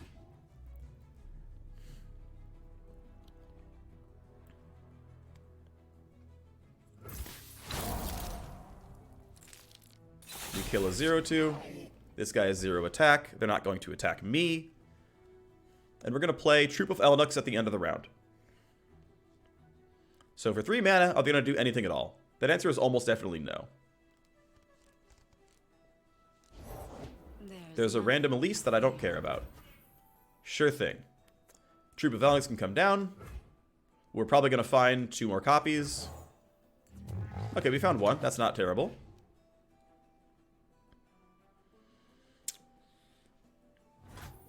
Okay. End here. And once again, we get to go ahead and swing. So we freeze that, at least levels up. That's okay still. Hearthguard exists. Now, Ruination again would make me very sad, so let's swing before the combat. Yeah, that looks pretty decent.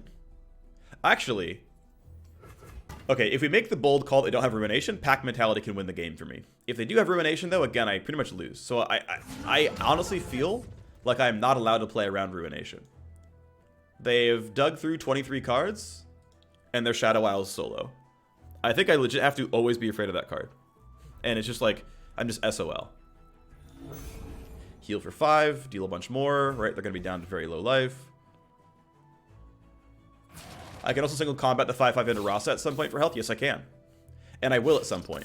But I'm going to do it as late as I possibly can. I'm going to do it as late as I can to give me the most options for playing around stuff.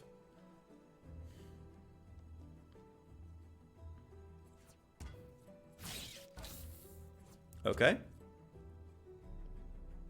They're trying to leave as many units up as possible, which I find interesting.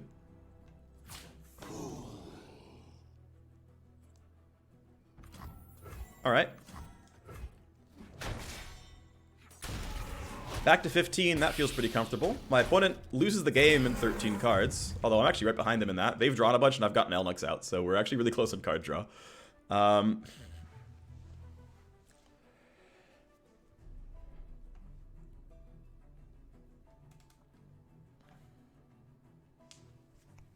I can make this eventually a 7/6.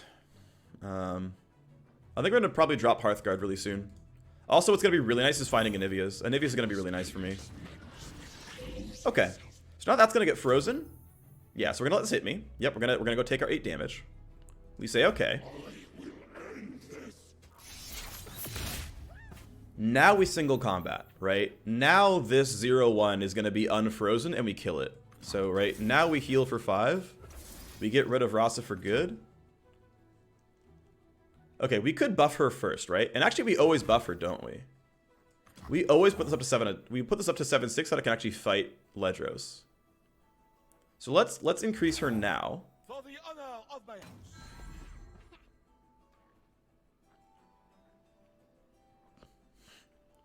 For 3 mana, they can't kill her.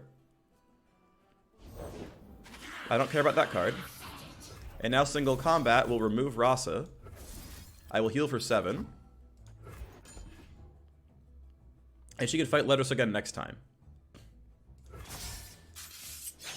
That wasn't bad, right? I healed for 7 and got rid of the husk of that card. I think we also play Hearthguard. So if they were to play Ruination on start of round, I would have only Fiora and Pack Mentality. I think I can still afford to keep playing on Ruination. I don't need this to come down yet. Anivia will win me the game when I finally draw it. That's the big thing. This is not bad either. This can actually get some good value as well. Also scary is, of course, the fact that they have challenger effects, but I can also choose to never kill Ledros, at least for a while.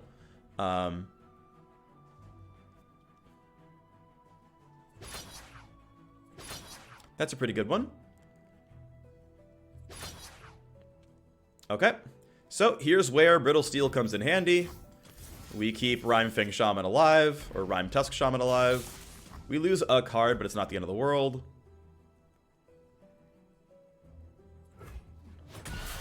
And our options are indeed slowly dwindling. But our board state is still better than their board state. We can pass.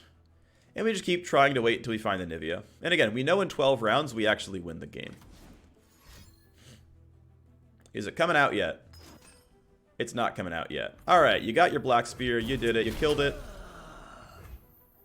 Let's go ahead and play Hearthguard. I think now we can do it. I think I can? Actually, no, we still don't have to. Start of round is really good for me. That's frozen, we can swing for 11. Yeah, they can chump block everything. There's Breed Awakening, cool, now we can play.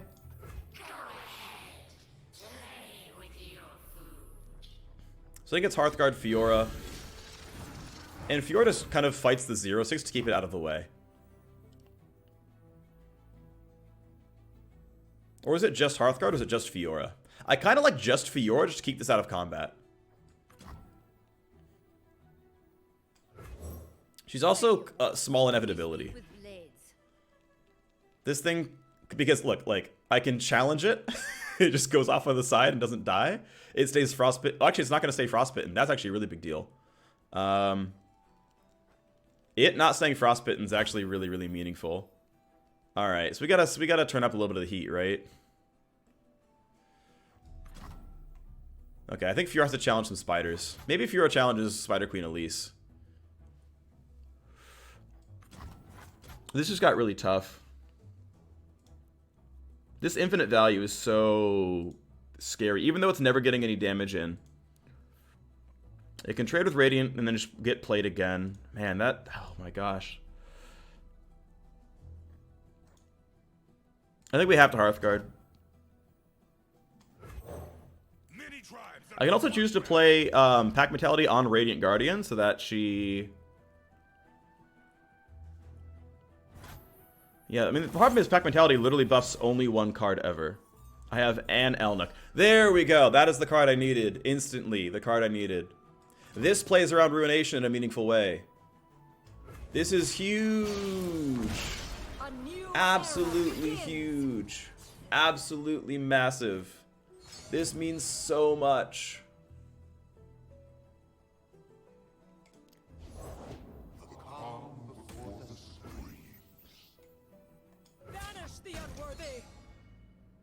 So you just have an 8-4 chillin', right?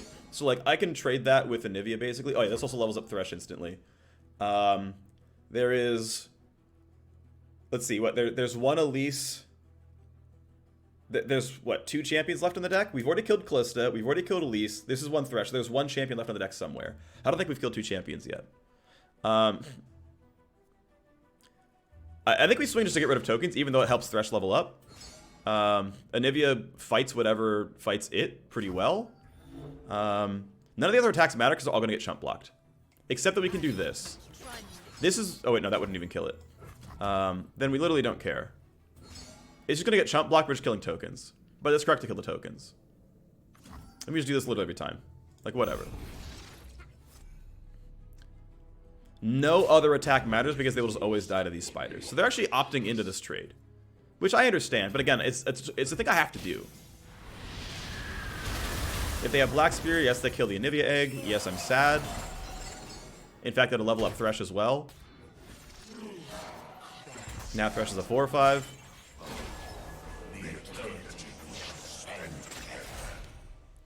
But now the real question is, do they have the egg kill? And they might have the egg kill, right? Like, Vengeance exists, Black Spear exists, Grassly Undying exists, but this had to happen.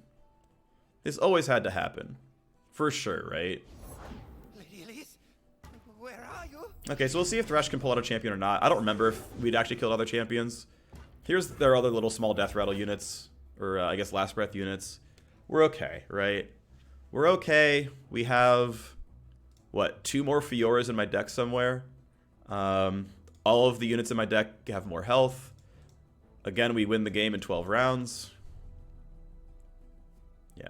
So out of round, if you're enlightened, transforming back into Anivia and level up. Like, nice. We keep the Anivia. They don't have Black Spear. They don't have Grasp of the Undying. They probably don't have anything else that's really good. Ruination was available last round. They didn't use it, so we're pretty comfortable here. I don't care about this at all. This really doesn't matter to me. You should swing with everything, absolutely. You should definitely kill Fiora. I think that's actually a good choice as well. We're going to go wide, and we're going to use Vanguard Sergeant, and we're going to get some stuff done. So, okay, you killed Fiora. Congratulations. And you pulled out, what, second Elise? Second Callista. Okay, so my opponent's deck has 2 Callistas in it. Good to know. Now, we already know, right? We already know they didn't have Black Spear last round. They didn't have Vengeance last round. They had nothing that stopped Anivia last round, so why should they have it this round? Yes, theoretically, they could have top-decked removal for Anivia. They shouldn't have it, though. Everything I've worked for. Time to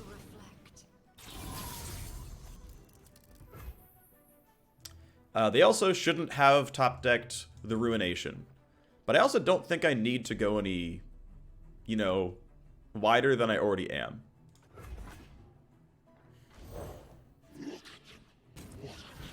Alright, now it's maybe worth it. I don't know. Now it's a bit closer. The only really awkward thing is the fact that Radiant Guardian just kind of cannot synergize with the rest of what I have. Oh, what's actually nice is I have 2 elites. Suddenly I have a playable set of cards. So now I can actually use Pack Mentality to get both of these Overwhelm, and suddenly I can actually find lethal. That's a really big deal. We actually have enough mana to play both of them. Where you go, I go. So we have found the chance at lethal. Is this your top deck Black Spear? It's Glimpse Beyond. Well, they're running out of cards really quickly.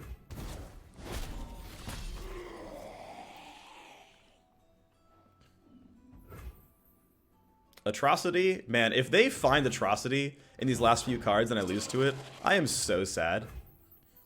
Let me be very clear about that. I will be very sad if I lose the game to that. The, like, round 19 Atrocity. Alright, so, we're going for lethal. We're going to For Demacia the whole squad. Now, keep in mind, Atrocity is fast, right? So, if they ever have Atrocity, it's always available. So, there's never really a way around this. If they have it in hand, I've already lost the game. So I can't play too slowly, essentially. The only way I can play too slowly is they top deck the Ruination. Which, again, we've already told ourselves we're not playing around. One life in exchange for another. Summon a random 10-drop. That's a Scuttlegeist. Alright, so these are both elites, right? That's an elite. Go away. Hello? That's an elite. Pack Mentality. In you go. 3/3/3 Overwhelm. So we have a lot of Overwhelm damage over here on the side. It's 10 plus 8, which is actually be 10 plus 10 in a second.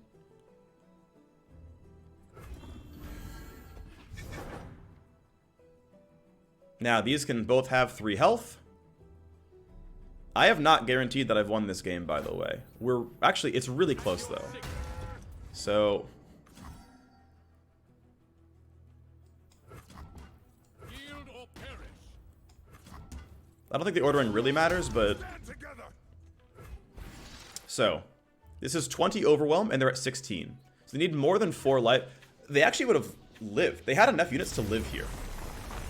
This game was not over. This is the second game I've won where my opponent refused to realize the game was not over.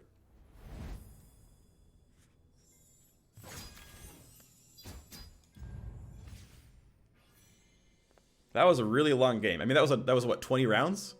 Okay, Pack Mentality is so useless. Like, yes, it technically worked in that case, but come on. Blubby says, "Hey, Phreak, I ran out of cards in a control versus control mirror and lost the game because I couldn't draw. Shouldn't the game let you play out the hand?" Nope. I'm a fan of rules that end the game. In general, right? What's to keep that game from going pass, draw? That sounds terrible. If your deck is thinner, play to that condition, right? Play out the hand because you're going to lose because your deck is empty. Right? Ultimately, nothing has changed. You still, in fact, can play Legends of Runeterra to a conclusion. But there's an extra condition in the back of your head saying, oh, my deck is thinner, I have to be the aggro deck. I think that's completely fine. I think that's actually a good choice.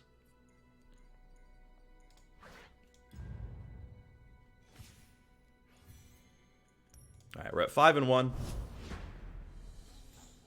We're trying our very best. You lose when you would have drawn and couldn't.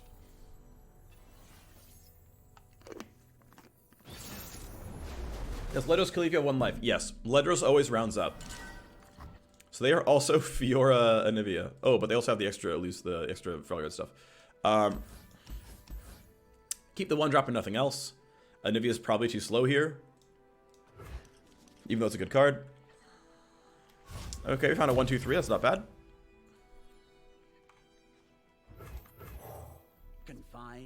Why is your deck list so small? Like the physical object? I mean, it looks normal. This deck, oh, the actual number of cards is small because it's limited. It's Expedition, so it's only 36 cards.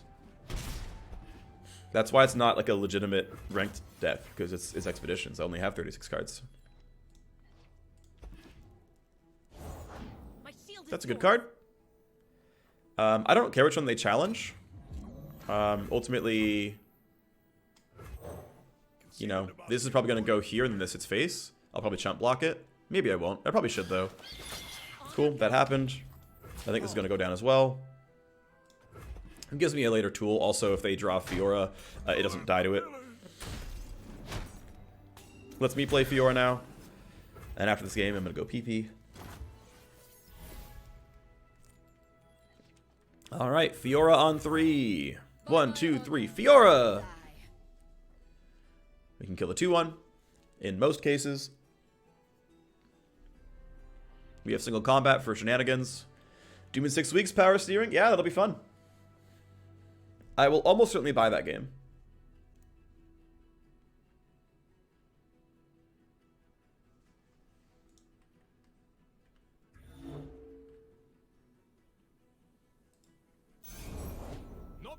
That's a good play. Alright, they have stabilized an extra round. Good card. No reason to swing, of course. Ashe gains some XP. I think Ashe is so good, by the way. I think Ashe is probably the single most underrated champion in LOR. That is purely an opinion, but I think it's true. Alright, so they have this 4-3, which I can Brittle Steel, so I don't care. We can spend at most 3 mana as a result, which means we can't do anything. So let's go ahead and pass.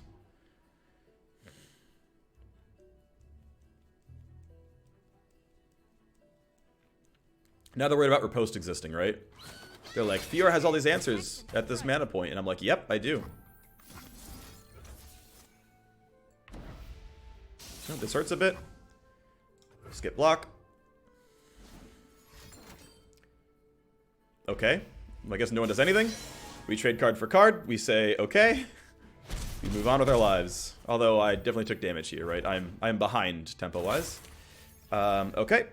Well, we would love to get Radiant Guardian online, although this 5-drop's pretty good too. Are we okay with blank 5? I think we're okay with blank 5. Oh, we could also go for the Battle Fury play, but that's, I think, not the right line of play. Okay, so there are a couple thoughts going on here, right? So one is they might have a unit that, you know, I will die to. But I kind of like just playing the 5-5. Right, get the deck buff going. And 5-5 is one of the best cards that could be on board right now.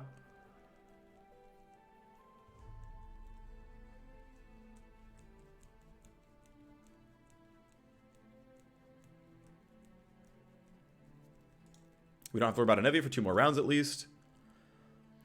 What happens if both players end up decking out at the same time? What does the game engine actually decide? You tie. If you deck at the same time, the game ties. So, Fiora kills 1 unit. 5-5 gets to go face. Or trade with another 5-5, which mine's better. We both spent 5 mana. Mine buffed my deck. I'm cool with that.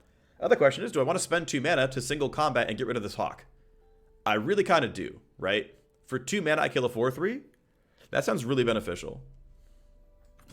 We know there's no combat tricks left for my opponent. So, yeah, for 2 mana, I kill a 4-3. We still trade everything out. That seems good. Someone will always draw first. Your decks draw at the same time. Like, rounds start all at once. Someone gets the first action. Doesn't necessarily mean you draw first. What does time mean in Expeditions, then? Probably doesn't go anywhere. You are probably still 5-1. I would assume. Should be a pretty simple answer, I think. Okay. I would be kind of okay trading out Fiora. Because I have no other legal plays. Like, it would just be Bloodsworn Pledge for health. But going down to 6 health kind of sucks. But it's probably correct. I think it's correct to go down to 6 health here. I'm not worried about getting lethal too heavily right away. Here's a 4-4 Rhyme Test Shaman, which helps the Fiora win condition. Yeah, Freeze Fiora is probably a very good deck.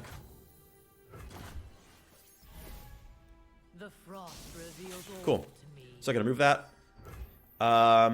Okay, I have enough mana to play Chevalier and still Bloodsworn Pledge, so we're going to do it. Chevalier lets me fight for board even heavier.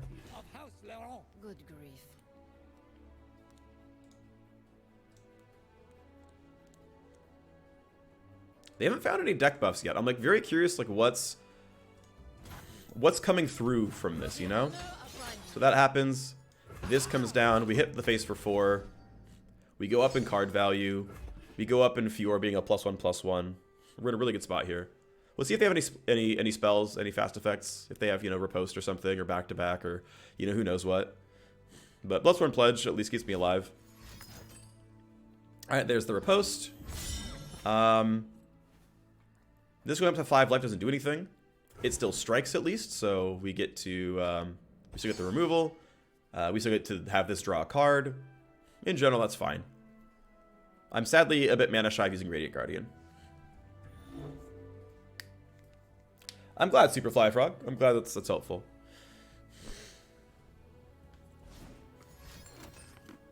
Ah.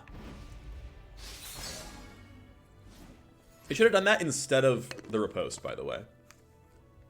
Although now they can use single combat to kill off Fiora. Okay, so now they did use single combat to kill off Fiora. Like, that was actually pretty good. She will still die.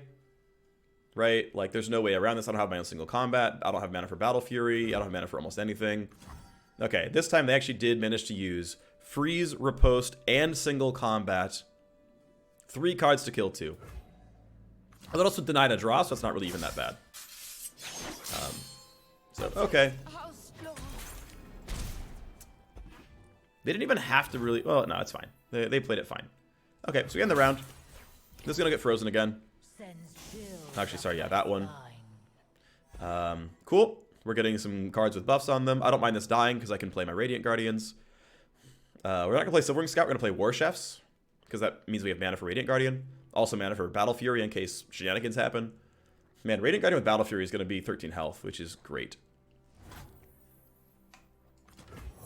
Price of Winners says, do you think the Undying Reviving should be a slow effect for more counterplay? No.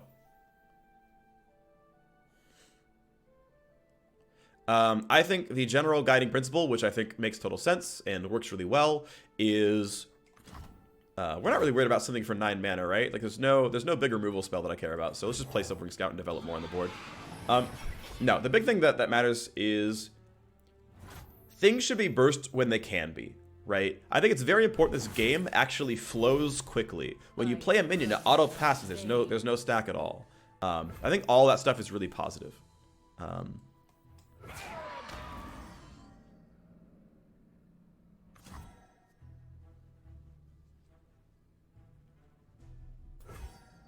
Which you want to go? Yeah, let's do it this way. So 3, 6.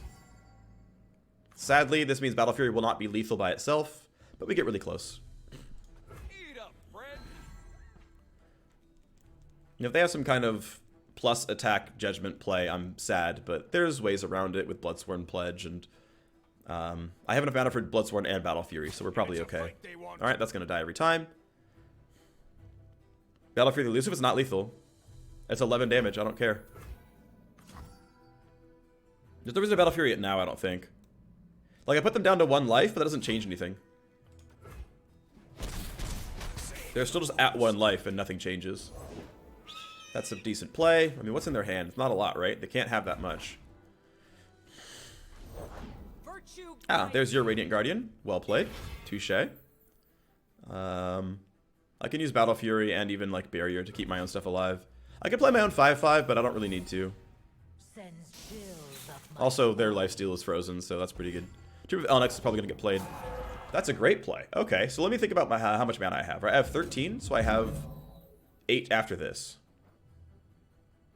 This 9/9 is scary, but I can Barrier to keep whatever, you know, blocks it alive. That means I can Troop of Elnuks, Barrier, and then play my own Radiant Guardian. That's not bad at all. Nice, we hit pretty well here. So we're wide, which means we can actually swing for lethal very easily in about a round.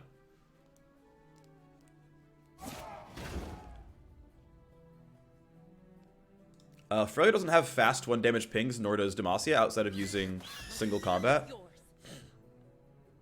Alright, so we can actually just use the 4/4 to block really safely here. Okay, sure, go for it, I guess. One thing I can be worried about is Judgment. Judgment can really hurt. So if we do this, right, we lose exactly 1 unit. That's fine. And if they use Judgment, actually they can't use Judgment, it's literally impossible.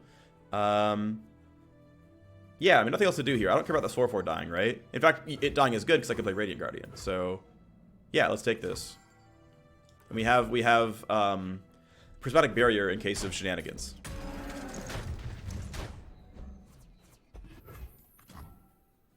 So now we have Radiant Guardian. And for 4 mana, we're not going to die. I mean, they might Avalanche, but I can still Prismatic Barrier so I don't die to it. Cool, end the round. Okay. The frost revealed all to me.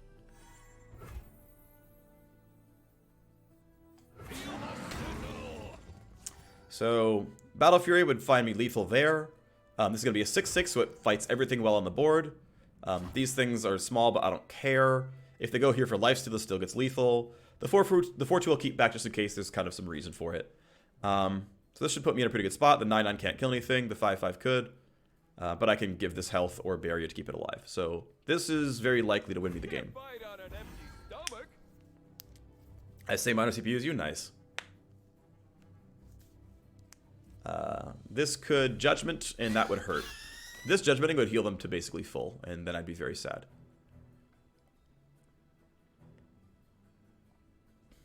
I would probably Battle Fury this, and then barrier that, so that we can knock this thing down. Yep, that's fine. I will end this here. Okay, I get to heal for 6. That's great. Do you have an attack buff and others? Or are we safe here? Because I can also, like, so we're going to want to Battle Fury this for lethal, right? That's like an automatic snap call because then the game ends. Yeah, so they would live, and now they won't. And that's why I hold Battle Fury. Like, now they've declared blockers without the realization that they would have died. This 4/4 goes on block. That could have been a really big portion of how this game goes. So we say, okay, what you got now? Is it nothing? Do you have nothing now? Because if they had Judgment, they would have done it. Cool, we won.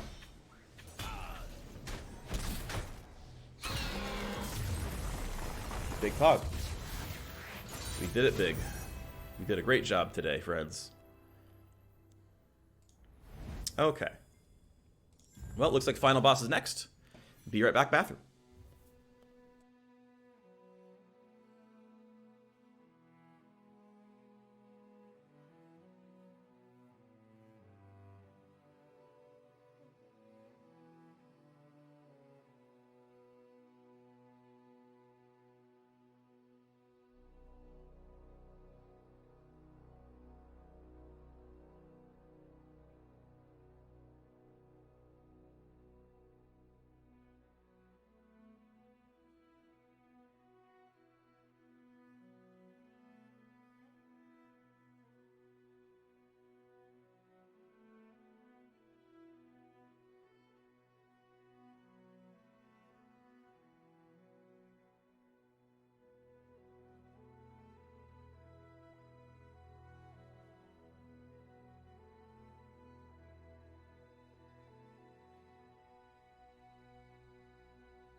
Alright, everybody. I don't want second Battle Fury. First Blade for Sentry is okay. This Conspirator for another Troop of Elnuks sounds actually pretty fun. It means I'm going to miss on one a lot, but Troop of Elnuks, even if it's only pulling 3/3s, it means I'll be up to having, what, 4, 5 extra cards in the deck? This seems worth it, right? We can push towards this. Try to find more Elnuks. Another Elnuk, out goes, ooh, okay. Rhyme Shaman has been very good for me, but we can make the Elnuk plan happen. We're going to risk it and completely pivot over to the Elnuk plan. Ashe for Anivia seems correct, by the way. Although I've lost some of my freezing effects. I have 2 Brittle Steel still. And I have 1 Harsh Winds. Anivia's very good, but I like the idea of getting Ashe out and playing more aggro. I think this is actually better. Harsh Winds for Silverwing Scout. There we go, another Bull Elnuk. That's happening. Another Bull Elnuk for Bloodsworn Pledge. Yes, that's happening as well. Alright. Now, Harsh Winds, Marksman, or Blade Keeper out. Bright Steel, Icy Yeti, Chevalier. Actually, Icy Yeti's a win condition here. I like Icy Yeti a lot here for Marksman. It'll pretty much instantly level up Ashe. They all can't block. We win the game. This is going to look really good. Okay. This deck, I think, is going to be good. I'm going to lose now.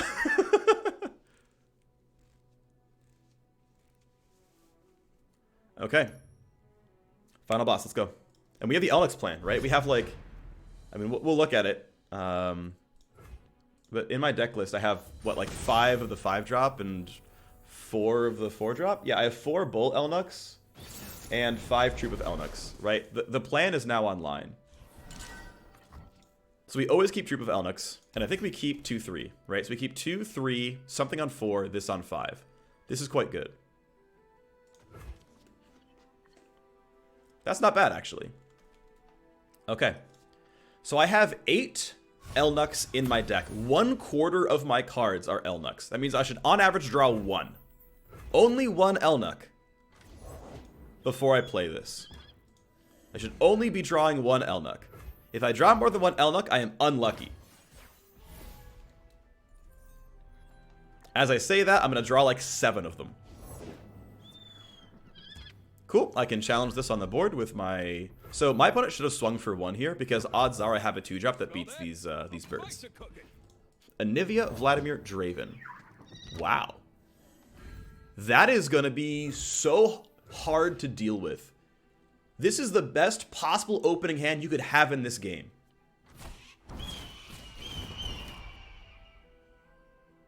Like, there, I think, literally isn't a better opening hand than this. Here comes a 6/6 Draven on 3, by the way.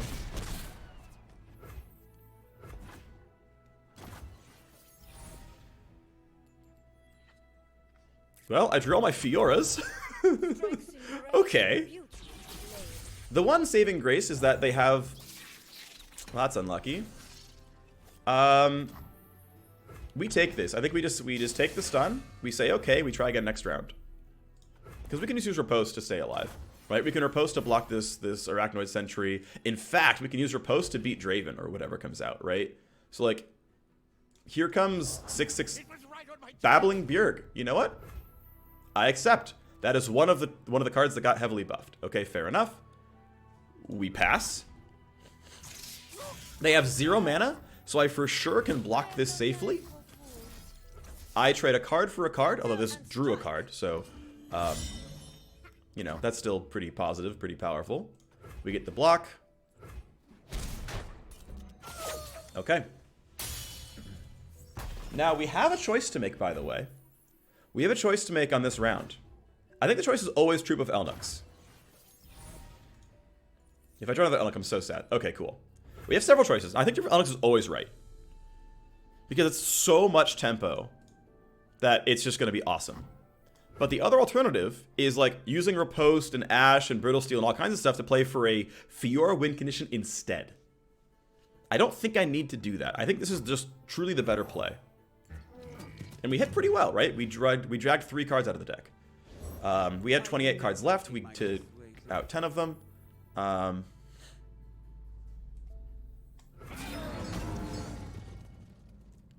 You're a 4/4. We're going to level you up and just have you kill this. Oh, yeah. Oh, my opponent has 0 combat effects, by the way. 0 fast effects at all. So, like, we could do this, and then Fiora's a 5/2. But I like killing the 1/1, and that way she's healthy enough to survive almost every fight. Yeah, we're going to lose some of our other cards, but this is fine. This is damage to board. This is Fiora, you know, doesn't really take any real damage because she has 1 temporary health anyway. Like, Vlad kills 1 thing. This dies. We can probably hold on to Brittle Steel for Vladimir later on. Yeah. So, we lose 1 card. Right, so they lose 1, 2, 3 cards. We lost 2 cards? Kind of. Considering all my cards are actually free. 4 cards in hand. They have 4 cards in hand. Something has +3/+3 on it. We'll find that later. I have, you know, I have +1 card in hand and more cards on the board. The Elnuk Stampede's looking pretty good so far. 5/3 is contested on the board cleanly. That's really good. That's actually hugely a big deal. So they found something with +1/+1 on it. We need to be able to hold on to 4 mana, so Vanguard Sergeant's pretty good here. This allows me to play Riposte in case there's a need for it. In fact, like this attacking into me riposting is pretty solid. If they want to attack with both, though, it just has 4 life and it actually dies to the Bull Elnuk. If you attack with just a 6/5, I don't know if I really care. Alright, cool. Well, now I know everything you have available, and none of it scares me. Next round, we're playing Ashe. We're freezing Vladimir. They're going to be really sad.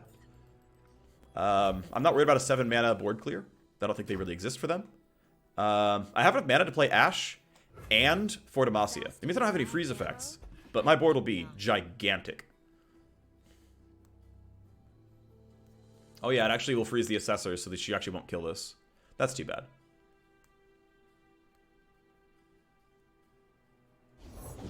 Nothing escapes my mind. All right, I think we buff this, right? We go super wide, and we just look really good here. For 5 mana, they can't do all that much.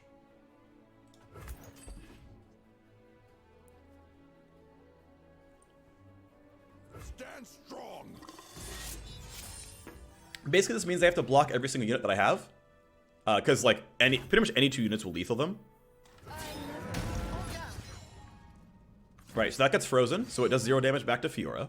Everything else contests everything else really, really well. And again, they have to block 7, 8, 6. They have to block all 3. They have to block all 3 of the biggest ones, basically. Ready the torches. Look up. Fiora is 1 XP from level. They probably should have switched the 5/3 over to hitting Ashe for more damage, but... because this doesn't even use Avalanche well, right? Here comes whatever fast effect they have. Okay. I guess she goes down a little bit, but she's not dead. Avalanche at top of round, I can use Riposte to survive. Signal fires. Alert the village. Again, I still think they should have put Ashe low enough to die to Avalanche, otherwise I'm too far ahead. They will know. We did it! 7 wins! We did it. We did it, we did it, we did it. Man. What a deck, by the way. What an absolutely absurd deck. We pulled, what, 3 bonus Elnuks? 3? 3 bonus Elnuks? And then swung with Ashe and Demacia. And everything I have is like 7 power. What an absolutely absurd deck. Right, we're gonna retire and claim. We got our 7 wins. Champ capsule. Bunch of shards. Hey, look, we found back Mentality and Fiora. Haven't seen these cards in a while. Alright, I'll take it.